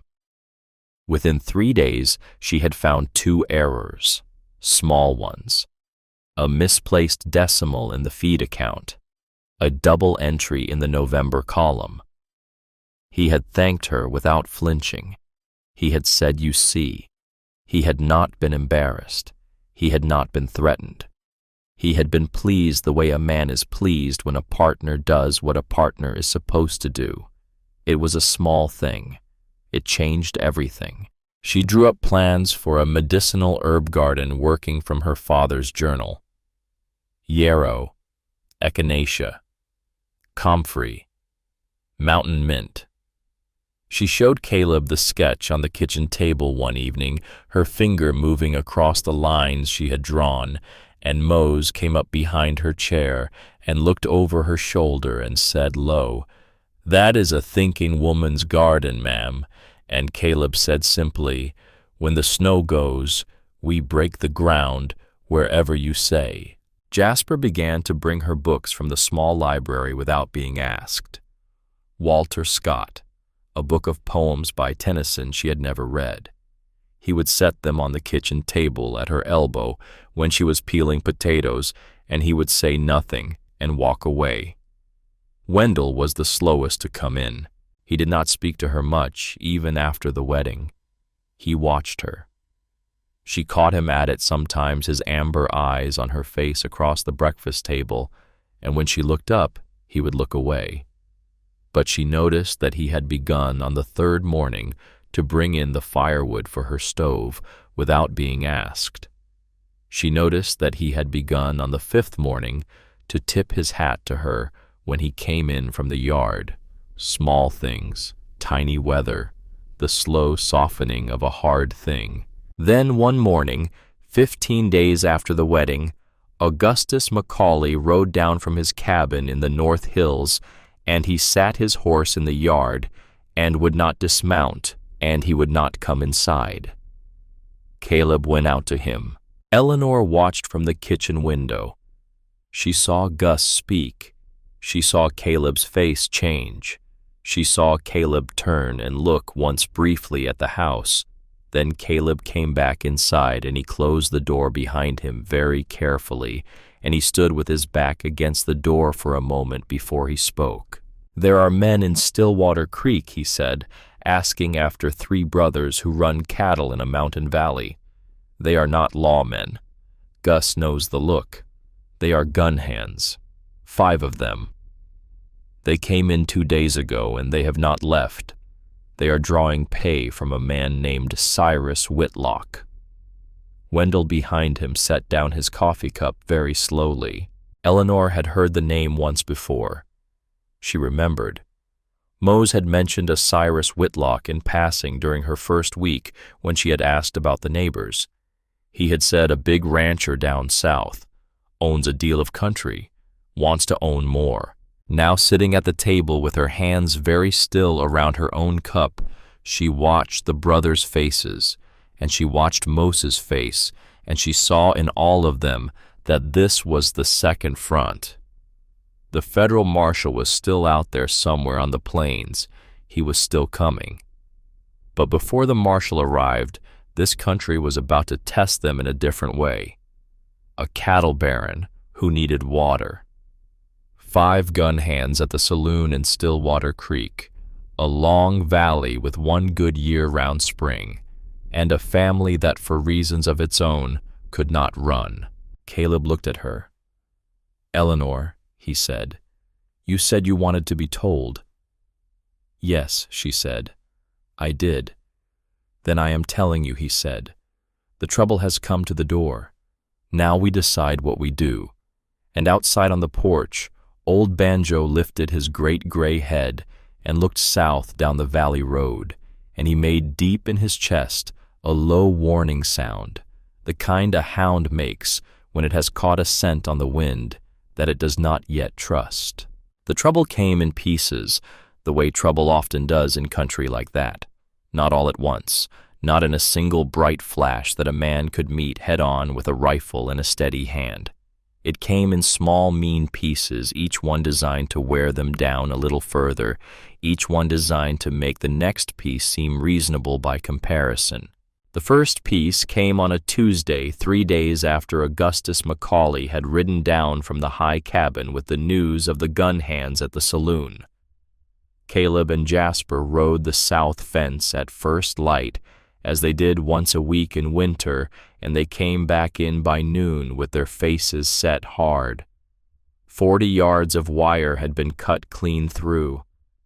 30 head of cattle had drifted out into the wide, flat country to the south, and it had taken the brothers and Mose 2 long, cold days to find them all and walk them home. 2 of the cows came back lame. 1 never came back at all. The second piece came on a Friday. Caleb's best riding gelding, a chestnut named Sergeant, who had carried him all the way up from Texas, was found dead in the upper pasture with a bullet in his chest. Wendell, who had not been a sniper for nothing, walked the line of the shot back across the snow and stopped at last at a flat outcrop of rock 1/2 mile north of the boundary. There was a single brass casing in the snow there, a .50 caliber Sharps, the same kind of round Wendell himself had carried during the war. He stood looking at it for a long time before he picked it up. He did not say much when he came back in. He laid the casing on the kitchen table beside Eleanor's coffee cup and went out again without taking off his coat. The third piece came nailed to a fence post on the road that led up to the house. A square of brown paper waited at the bottom with a stone held in place by a single nail driven through the top. The handwriting was careful. The message was short: sell or burn. Whitlock. Caleb pulled the nail with his bare hand. He read the paper. He folded it once. He put it in the inside pocket of his coat. He did not say a word the whole ride back to the house, and Eleanor, who had ridden out with him in the wagon to deliver the noon meal to the men working the high pasture, sat beside him on the bench and did not speak either, because she had begun to understand that there were silences in this country that did not want talking through. That evening the men gathered at the kitchen table. Caleb laid the paper down where they could all see it. Mose stood by the stove with his arms folded. Augustus Macaulay had been sent for, and he sat at the far end with his hat on his knee and his pale eyes moving from face to face. The lamp in the center of the table threw long shadows up the walls. Old Banjo lay with his head on Eleanor's foot. "I have seen this before," Caleb said quietly. "In Texas. A man wants what is yours, and he cannot buy it, so he begins to teach you slowly that you cannot afford to keep it. He kills your stock. He cuts your fences. He puts notes on your gate posts. And one night he comes with men." He looked up. He looked at Eleanor first, then at his brothers. "I will not let it happen here," he said. Wendell said, "What do you propose, brother?" Caleb said, "I propose we ride into Stillwater Creek tomorrow, and we have a conversation with Mr. Whitlock's man. The one Gus says is named Renfro. I propose we have it in front of as many witnesses as the Silver Spur Saloon can hold.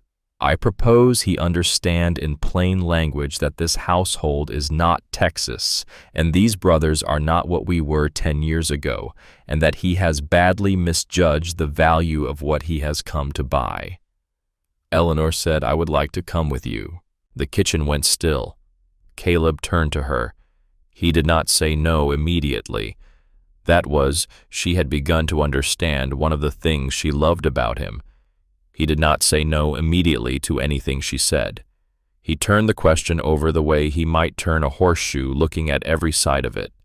Why, he said, because she said, "I am a stranger in this country, because no one in Stillwater Creek has yet had a good, clear look at the woman you brought home from the train, because the only story they will have heard about me is whatever Mr. Whitlock has paid them to tell, and because I think it is harder for a man like Whitlock to plan the burning of a house when he has shaken the hand of the woman who lives in it." There was a long silence. Mose drew on his pipe. The blue smoke went up. Augustus Macaulay said in his slow Scots-Irish drawl, "The lass has the right of it." Caleb looked at Eleanor for a long moment. Then he nodded once. "We ride in the morning," he said. "All of us." They rode at first light, Caleb on midnight cavalier, his rifle in the scabbard and a Colt revolver at his hip, Wendell on the red mare with the long sharps wrapped in oilcloth across his back, Jasper on his bay gelding, Augustus Macaulay on a tough little mountain pony that looked half the size of the others and was by every account the toughest animal in the valley. Mose stayed back at the ranch with the rifle and the dog because someone had to, and because Mose at 65 did not ride into town unless there was no other man to send. Eleanor rode in the wagon beside Caleb when he climbed down off the horse for the last mile to spare the team in the deep snow. The morning was cold and very clear. The mountains stood up against the sky like cut tin. Smoke from the few chimneys of Stillwater Creek rose in thin, straight lines a long way off, visible from miles away in the still air. The Silver Spur Saloon was the largest building on the main street. It had a false front, a long porch, and a pair of tall windows that did not open even in summer.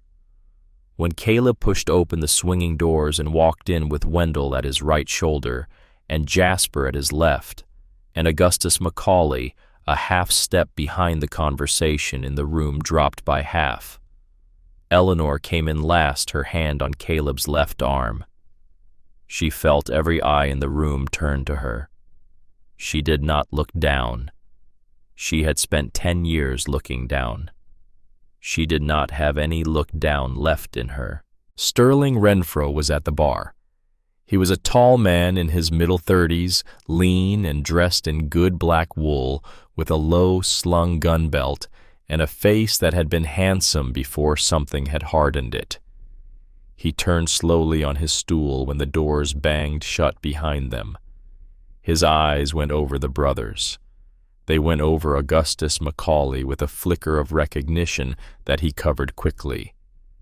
Then they came to Eleanor. They lingered.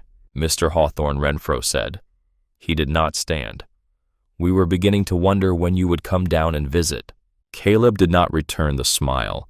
He walked the length of the room until he was 3 paces from the bar, and Wendell drifted to the end of the counter where he could see the door, and Jasper took up a place by the front window. Augustus Macaulay leaned on a post by the entry as if he were merely watching the weather. Eleanor stayed at Caleb's side, and she looked Sterling Renfro full in the face, and she did not blink. "Tell your employer Caleb said that I do not sell." Renfro raised an eyebrow. "I have told him." "He does not seem to hear it." "Then tell him in different words. Tell him he is welcome to send another man with another offer, and I will refuse it.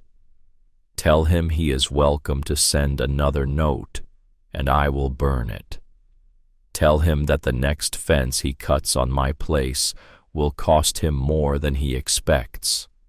And tell him that the next animal of mine he kills will be answered for by me on his own ground." Renfro's eyes narrowed slightly. "That sounds," he said, "like a threat. It sounds," Caleb said, "like a man telling another man where the line is. Take it however you wish." There was a long pause. The men at the tables had stopped pretending not to listen. The bartender was very still, polishing a glass that had been polished already. Renfro's eyes drifted back to Eleanor. "Boston, is it not?" he said. "You are a long way from home, Mrs. Hawthorne. Pretty country up at the ridge. Wild country. Hard winter. A lot of accidents happen out there. A young woman alone could get lost in weather like this, fall down a creek bank, freeze to death before anyone found her. I would not want to think on it." The room went still. Caleb did not move. It was Wendell at the end of the bar who answered. His voice was low, almost soft. "Mr. Renfro," he said, "you have just made a serious mistake." Renfro looked at him. Wendell smiled. It was not a smile of warmth. It was the smile of a man who had spent 3 years of his life lying in cold ditches and watching other men through the long brass scope of a rifle, and Renfro, who knew the look of such men, lost some of the easy slouch in his shoulders. "If anything happens to my brother's wife," Wendell said, "I will not come into town to discuss it. I will not write you a letter. I will be standing at 300 yards on a rise above your bunkhouse one cold morning, and I will not miss.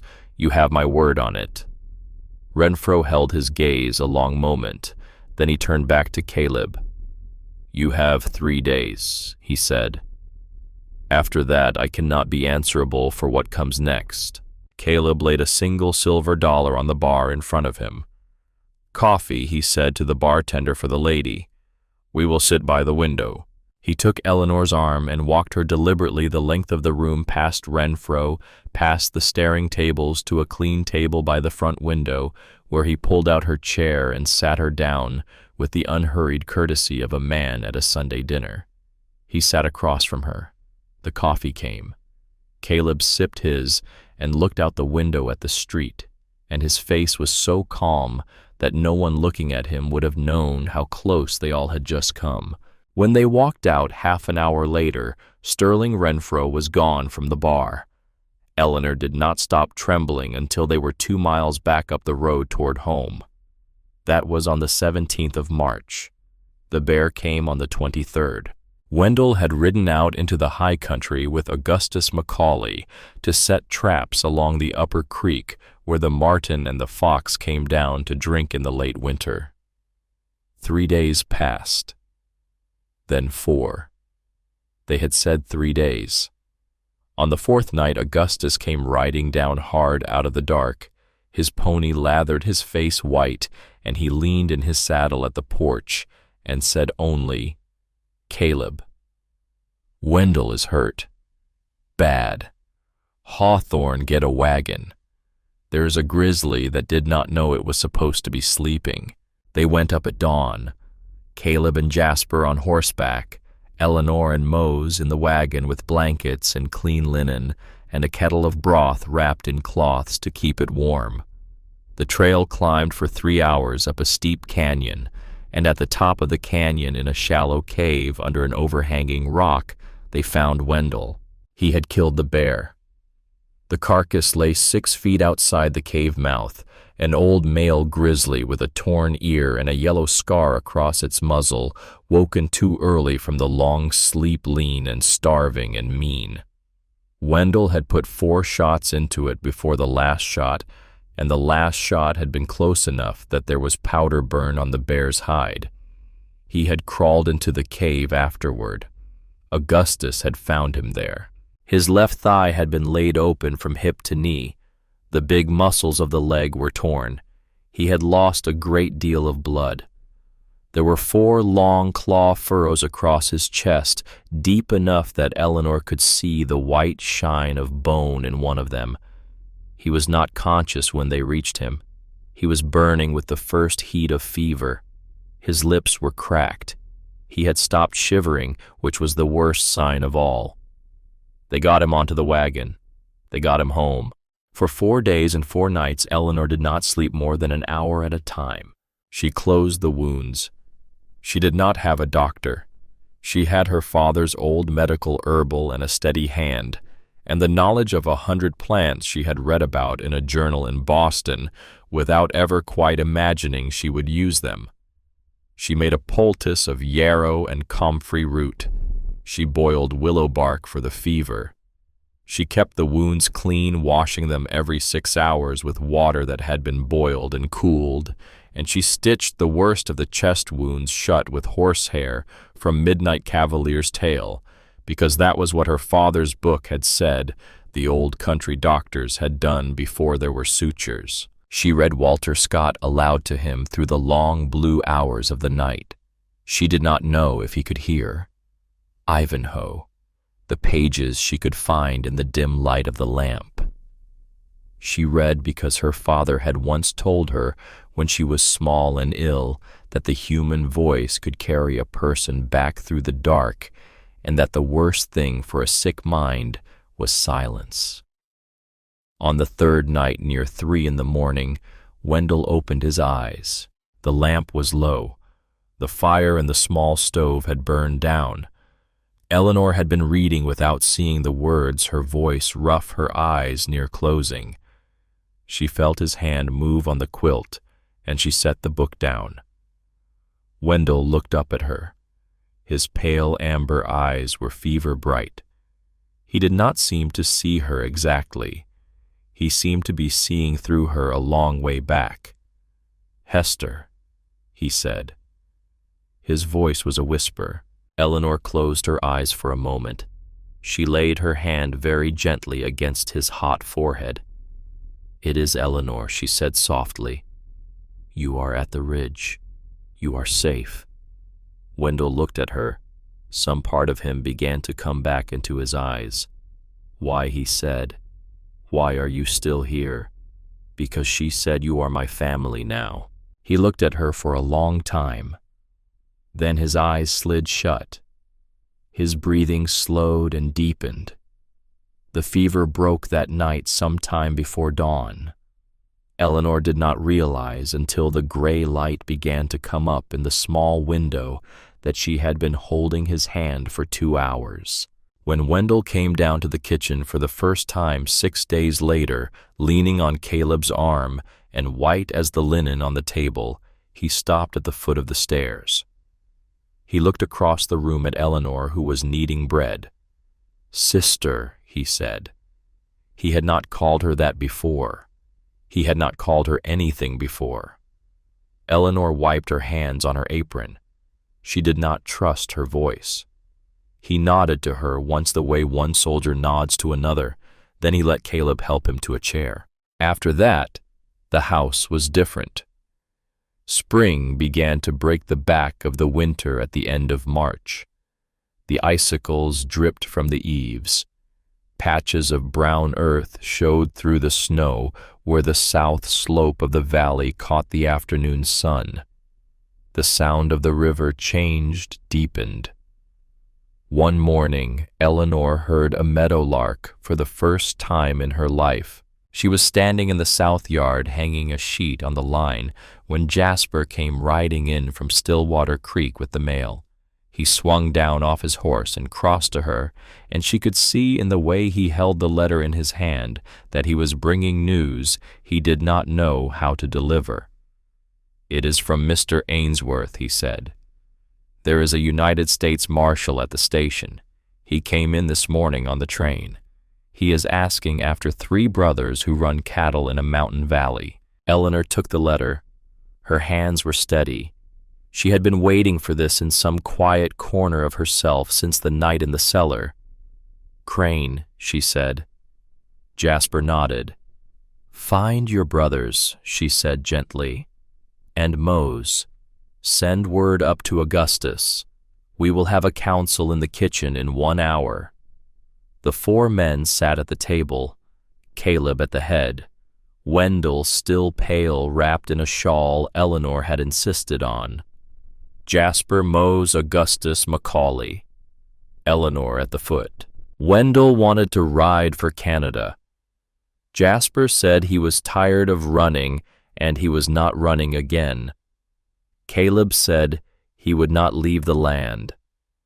Augustus Macaulay said the mountains were a fine place to disappear into for a man who knew them, and he could disappear all of them if it came to that, but that he was an old man, and old men preferred not to disappear if there was a better way. Eleanor said, "Listen to yourselves." They turned to her. "She said you have been running for 6 years. Has it worked? Marshal Crane is here. Whitlock is at our door.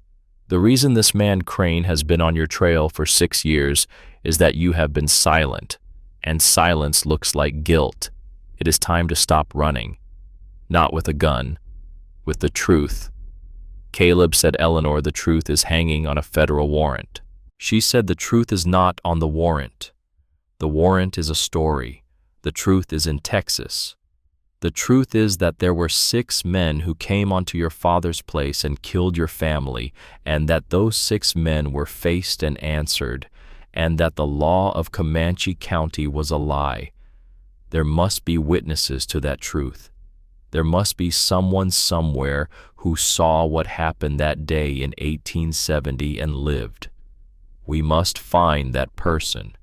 We must put their statement in the hand of Marshal Bram Crane, and we must do it before this Whitlock business comes to a fight, because if it comes to a fight before the federal matter is settled, it will not matter who is right and who is wrong. It will only matter that the Hawthorns were already wanted men. She drew a breath. "I will go to Stillwater Creek," she said. "Tomorrow. Alone if need be. I am not on any warrant. I can send wires. I can ask after a witness in Texas. I can meet this Marshal Crane face to face and judge for myself what kind of man he is. The four of you cannot. I can." There was a long silence. Caleb said, "I do not want you to go alone." She said, "I do not want to be alone, but I do want to go. Send Jasper down with me. Let him stay at the boarding house. Let him be near, but let me speak with the marshal. Let me try." Wendell said very quietly, "Do as my sister says." It was the first time he had spoken in council that way. Caleb looked at him, then he looked at her, then he nodded. She rode for Stillwater Creek the next morning at first light. She put up at Mrs. Henrietta Holling's boarding house under her own name, Eleanor Hawthorne, and she did not hide. At the telegraph office, she sent 2 wires. One to the sheriff of Comanche County, Texas, asking after any surviving member of the household of Jacob Bramwell of the year 1870. One to Professor Henry Sterling at Harvard, asking for the name of any frontier attorney of good standing he could recommend in the Wyoming Territory. She paid in coin. She walked out into the bright, cold morning and crossed the street to the office of Sheriff Roderick Beasley, and she introduced herself to the sheriff as Mrs. Caleb Hawthorne of the Ridge, and she asked politely where she might find the United States Marshal who was visiting the town. The marshal was in Mrs. Whitlock's tea room. Eleanor walked there alone. Bram Crane was 30 years old, tall with black hair and gray eyes, and the slightly tired face of a man who had spent his adult life carrying a question he could not put down. He stood when she came in. He saw her, took her in, and his expression sharpened in a way she had been expecting. "Marshal," she said, "I am Eleanor Hawthorne. I believe you and I have a great deal to talk about." She sat across from him. She drank her tea. She let him speak first. He spoke carefully. He told her plainly that he believed her husband and his brothers were the Bramwell brothers of Comanche County, Texas, and that they were wanted men. He told her plainly that he had been hunting them for 6 years. He told her plainly that his father, Asa Crane, had been killed in Amarillo in October of 1875, and that his father had been in his belief a victim and not a perpetrator. He laid out the story he had been told. The story of attacks on his father's cattle drives. The story of a feud that the Bramwells had begun. The story of his father Asa riding to the Bramwell place to talk and finding himself attacked and his men forced to defend themselves. The story of a 14-year-old girl who had picked up a rifle and shot 2 men of Crane's and who had been killed in the fighting that followed. The story of a vengeance hunt that had lasted 5 years and ended on the dirt of Amarillo. Eleanor listened. When he had finished, she said, "Marshal, may I ask you a question?" He nodded. She said, "How old were you when your father told you that story?" There was a pause. "I do not remember exactly," he said. "He told me parts of it for years. The whole of it, I suppose, when I was 24. After the events of 1870. I was not in Texas at the time. I was a deputy in Kansas riding for the territorial government. So she said gently, "You heard it from him alone. You did not hear it from anyone in the household. You did not hear it from the men of the county. You did not hear it from any sheriff except his." Bram Crane was very still. "There was a housekeeper," he said slowly, "a woman named Adelaide Briggs. She had been with the Bramwells for many years. My father said she had been threatened by the Bramwell sons after the fight and had fled the country. I never sought her out. I assumed she was dead or hiding." Eleanor said, "And have you, in the 6 years since your father died, ever once asked yourself whether your father, who was a powerful and proud man, might have lied to his only son?" Bram Crane did not answer. She did not press him. She finished her tea. She set the cup down. She stood up. "Marshall," she said, "I believe you are an honest man. I believe my husband is also an honest man. I believe there is a story between you that has not yet been heard, and I believe it is past time to hear it. I am sending wires today to find anyone who survived from the Bramwell household of 1870. If I find such a witness, I will bring you their account. Until I do, I would ask you as a man of law not to act on a story that you yourself have just admitted you have only heard from one mouth." She walked out. She did not look back. 3 days later, the wires came back from Texas. Adelaide Briggs was alive. She was 80 years old, living with her widowed daughter at number 14 Hickory Lane in Austin. She remembered every minute of April of 1870. She would speak. The wires came back from Boston, too. Professor Henry Sterling had not forgotten her father. He had not forgotten her.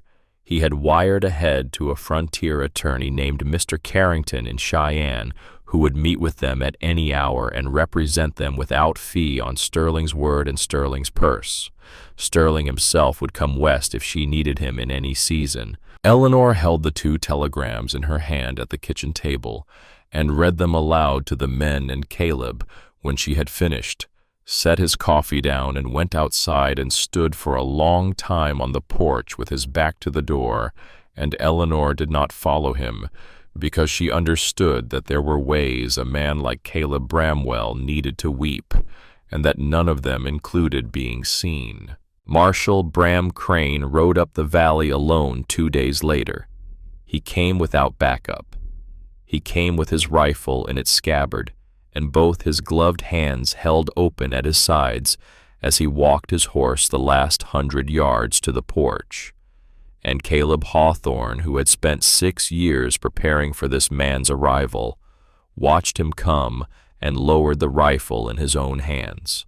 They sat at the long pine table in the Hawthorne kitchen. Eleanor poured the coffee. Caleb spoke for the first time in 6 years to a man outside his own household, and he spoke the whole of it. The ride to Fort Worth, the yard at dawn, the 6 names, the 2 who had laid down their arms, the 4 who had not, the street in Amarillo, the federal warrant, the flight north. He did not soften any of it. He did not ask for anything. Bram Crane listened without speaking. When Caleb was finished, the marshal rose and crossed to the window and stood looking out at the mountains for a long time. Then he turned. "I will ride to Texas with you," he said. "I will take the witness statement in my own hand. If your story holds, I will carry it to the federal bench in Cheyenne and ask that the warrants be vacated. A man of law should have done that 6 years ago. I will do it now." He stayed the night in the spare bedroom at the end of the hall. That was the room he was sleeping in when 2 hours before dawn, old Banjo's growling brought the household to its feet. Sterling Renfro had come back alone. He had meant to fire the barn. He had brought lamp oil and a lantern, and he had been working his way along the east wall when the dog had gotten his scent and sounded the house.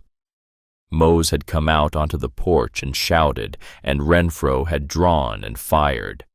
The bullet had cut through the soft flesh of Mose's left shoulder and gone on into the porch rail behind him.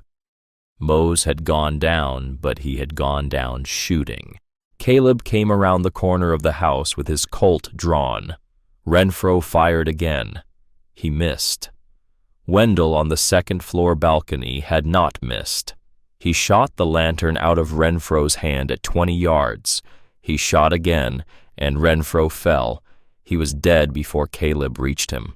Marshal Bram Crane came down in his shirt and his trousers with his marshal's badge in his hand, and he stood beside Caleb in the lantern light over the body of Sterling Renfro, and he said for any witness who cared to hear it, this man fired first.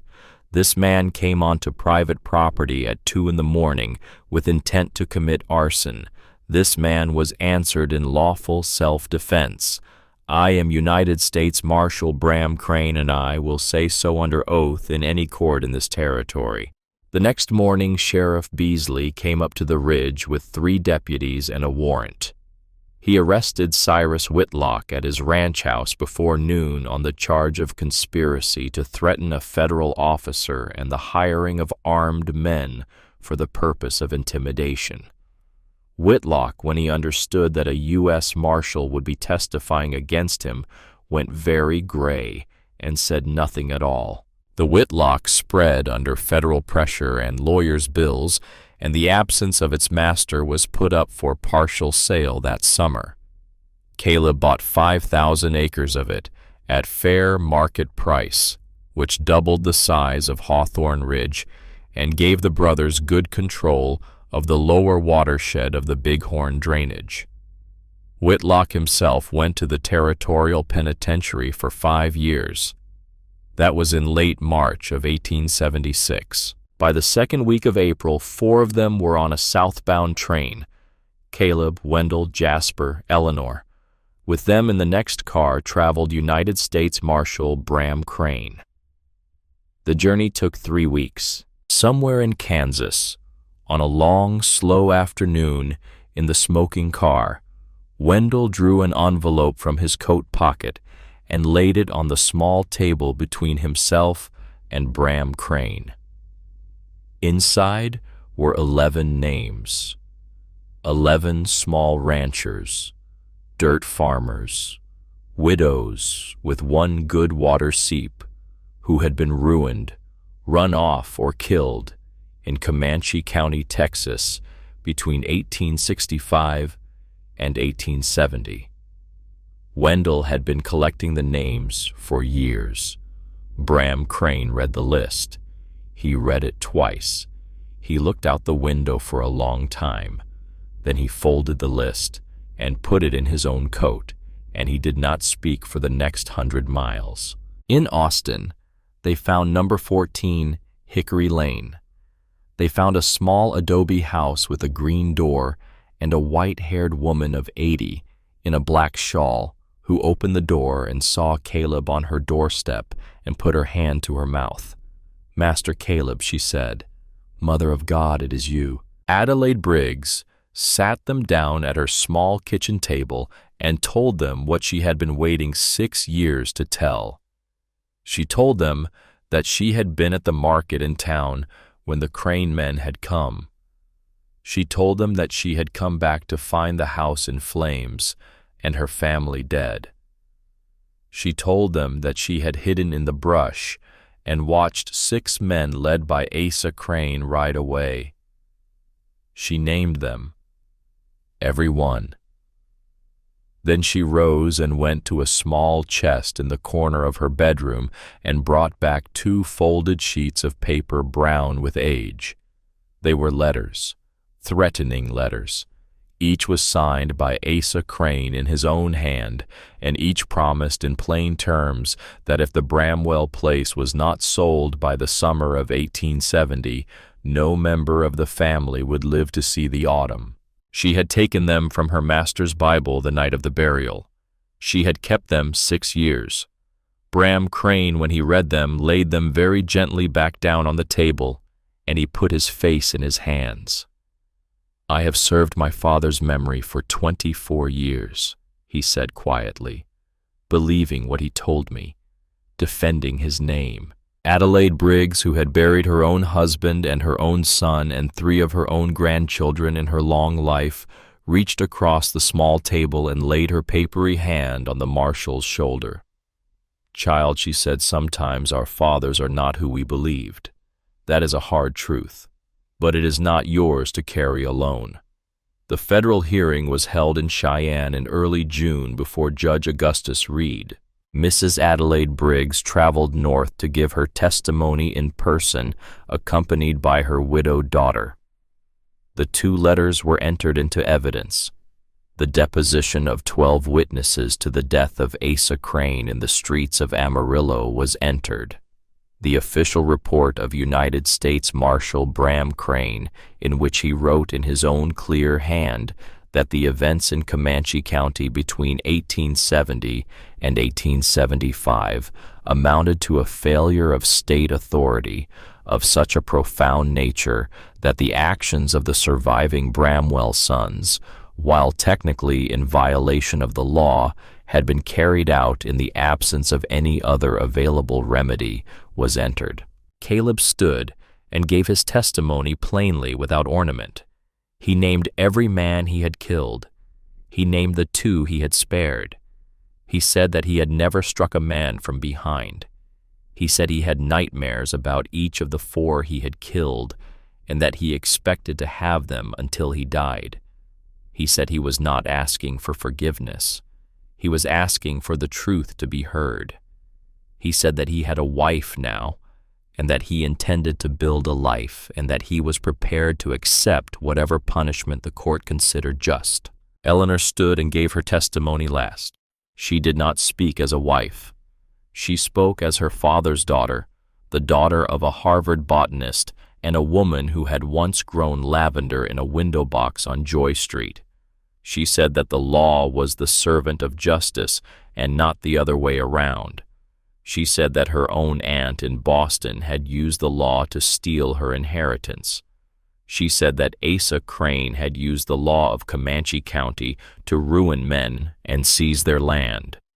She said that the law without justice was only a machine, and that men sometimes had to step into the place where the machine had stalled, and that the question before the court was not whether the Bramwell brothers had broken the law, but whether the law had broken first.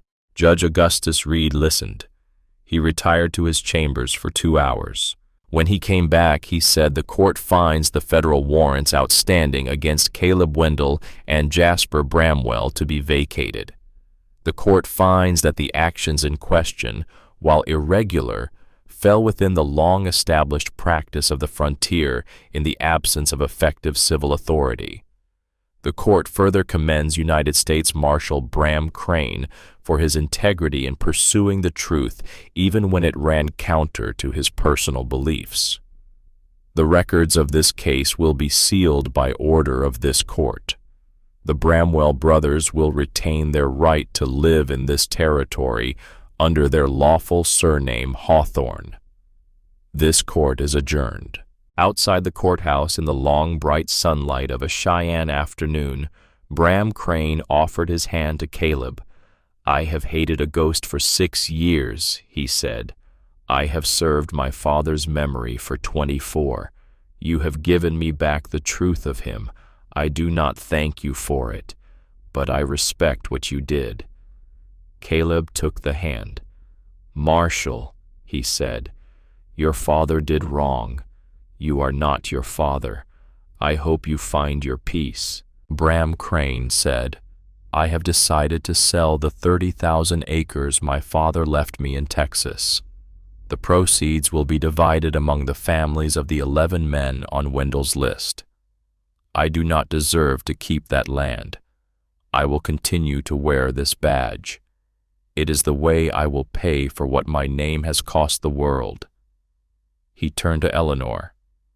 "Mrs. Hawthorne," he said, If you ever have need of anything that is in the power of a federal marshal to give, you have only to send a wire. I am in your debt." She said, "Marshal, find your own happiness. That is the only debt I would like you to pay." They went home. Spring became summer. The herb garden Eleanor had drawn on the kitchen table came up out of the broken earth in long, neat rows: yarrow, echinacea, comfrey, mountain mint. By the end of July, Dr. Whitmore in Stillwater Creek was buying her dried medicinals in regular quantities. By the middle of August, 2 of the neighboring ranches were sending wagons twice a month to her gate. By the first cool nights of September, she had begun to write to Professor Henry Sterling about her father's old papers, the unfinished manuscript on the wildflowers of the New England coast, and Sterling had begun to write back about the possibility of publication, posthumous, with an introduction by his daughter. In August, a Pinkerton agent named Cornelius Hodges came up the road from Stillwater Creek and stood on the porch of the Hawthorne house with his hat in his hand. He had been hired, he said, by a Mrs. Margaret Pemberton of Boston to recover both her niece and a set of pearl earrings that had been removed from the household. He was a careful man, polite professional. He listened when Eleanor produced the original letter of bequest from her grandmother Ruth Whitfield. He read the marriage certificate. He read the registered deed of Hawthorne Ridge with both names on it. He said plainly that he was satisfied. He said that he would so report to Mrs. Pemberton. He took no offense when Caleb stood behind his wife's chair and said very evenly that Eleanor Hawthorne would not be returning to Boston now or ever. Before he left, Hodges paused at the edge of the porch. "Mrs. Hawthorne," he said, "there is one more thing you should know. Your grandmother, before she died, established a trust with the Suffolk Bank in Boston. It was set to mature on your 25th birthday or your marriage, whichever came first. Your marriage, by the laws of this territory, has now triggered it. You should write to them. The funds with interest are not inconsiderable," she wrote that night. The reply came 6 weeks later in the form of a banker's draft for $8,400. She and Caleb sat at the kitchen table and they did the arithmetic together. $2,000 to the household reserve, $3,000 to purchase another 200 acres south of the new Whitlock parcel, $1,500 to fund the publication of her father's papers and the expansion of the herb garden into a proper apothecary cottage, $1,000 for Jasper, who had begun to speak quietly of going to St. Louis for a season to study at the new veterinary college, $900 set aside for the building of a small house on the southern edge of the property in case Mrs. Adelaide Briggs should ever wish to come north and live the rest of her days where she could see the mountains. In October, a letter came from Boston. It was not from Aunt Margaret. It was from Beatrice Pemberton, who wrote that her mother had died of heart failure in May, that the great house on Beacon Street was being sold, that Cordelia had married well and forgotten everything she had ever known about the basement kitchen, and that she, Beatrice, was thinking of taking a teaching position at a girls' school in Concord. She had not written, she said, to ask anything of Eleanor. She had written to apologize. She had been a poor cousin and a cruel one. She knew that nothing she could say would alter that. She hoped only that someday, if Eleanor ever passed through Boston again, they might take tea together. She signed herself Beatrice Pemberton with no further claim than that. Eleanor read the letter twice. She did not weep. She did not feel anger. She wrote back that night in 2 short paragraphs. She forgave Beatrice, she wrote, not because she had forgotten, but because she did not wish to carry the past any longer. She would not be returning to Boston. Her life was here now, and it was a good life. She wished Beatrice happiness, the real kind, not the kind their mother had wanted for her. She sealed the letter. She set it on the hall table for the next mail run. She did not look at it again. By the end of October, Wendell came into the kitchen one afternoon while she was working at the table, pulled out the chair across from her, and sat down. Old Banjo, asleep at her feet, did not even open his eyes. Sister Wendell said. She set down her pen. "When you came," he said, "I hated you. I thought you would destroy us. I was wrong. You saved us." You did not hate me," she said. "You were guarding us. They are different things." He looked at the table. "Hester would have grown up to be like you," he said. "I see her in you sometimes." That was the first thing I could not bear, and the last thing I could not let go of. "Wendell," she said, "you did not lose her. I am here." He nodded. He did not say more. He stood and walked out of the kitchen, and that was as much as he had ever said and as much as he ever needed to. 2 days later, he asked Caleb's leave to take a small wagon north to the cabin of Augustus Macaulay. There was a child up there, a girl of 8 years named Phoebe, Augustus's son's child. The boy and his wife had died in the yellow fever of the previous summer, and Phoebe had lived through it, and Augustus, who was past 60, had been raising her alone in his cabin in the high country. Augustus loved her, but Augustus was old, and the long winters were getting harder. Wendell had been to the cabin many times. He knew the child. He had thought about it, he told his brother, for a month. "I cannot be a father," he said, "but I can be an uncle. We have room. She can come down to us.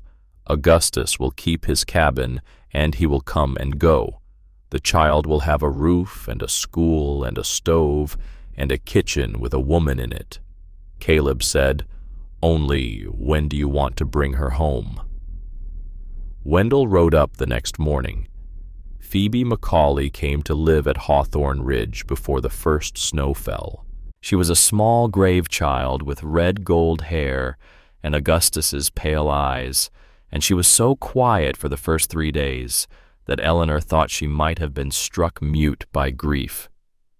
On the 4th morning, Eleanor found her sitting cross-legged on the floor of the library with the Green Book of New England Wildflowers open on her lap, slowly tracing the printed names with one small finger. Eleanor sat down beside her on the floor and asked softly whether the girl could read. The girl looked up startled and said, "Yes, ma'am, my mother taught me." From that day on, Phoebe followed Eleanor through the house like a small, thoughtful shadow, and asked her the names of every plant in the garden, and Eleanor, who had never had a child to teach, found that she had been waiting all her life for this. The first frost came in late October. She had not had a regular monthly cycle since August. She had told no one.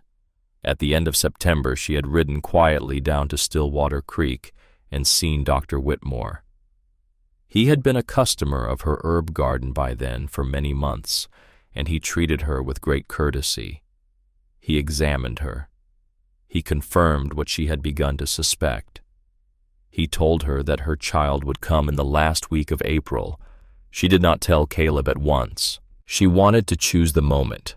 She chose it on a Tuesday evening in the library when Caleb was reading, and she was sitting in the chair he had built for her by the fire, and Old Banjo lay on the rug between them, and the wind was moving through the pines outside, and the lamp on the desk was burning low and warm. "Caleb," she said.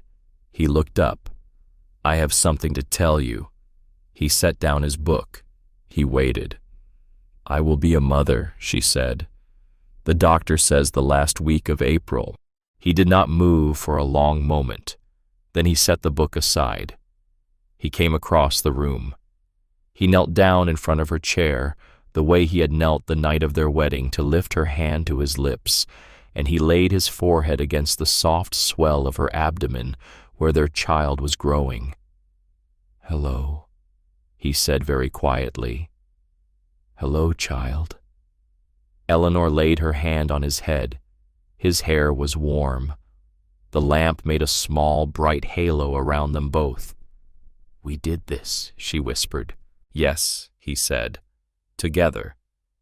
Outside, somewhere in the pines, a coyote called. Old Banjo lifted his head, listened, lowered it again, and slept on. In the morning, Caleb told his brothers at breakfast. Wendell stood up, walked the length of the table, and embraced his older brother for the first time in 20 years. Jasper let out a whoop that frightened the dogs in the yard. Mose Hartwell wiped his eyes with the back of his sleeve and pretended he had something in them. Phoebe, sitting beside Eleanor, slipped her small hand into Eleanor's and held it tightly under the table and said very softly, "May I help take care of the baby?" Eleanor said, "You may help me take care of all the babies that come." The 18th of November, 1876, was a Sunday.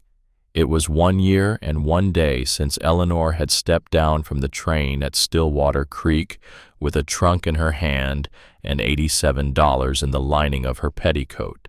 The afternoon had been clear and cold. A light snow had begun to fall in the late afternoon, the first of the new winter. Eleanor stood on the porch of the Hawthorne house, wrapped in the gray wool shawl Caleb had given her for her 23rd birthday in October, one hand resting lightly on the slight curve of her belly. The lamps in the windows of the house glowed yellow against the early dusk.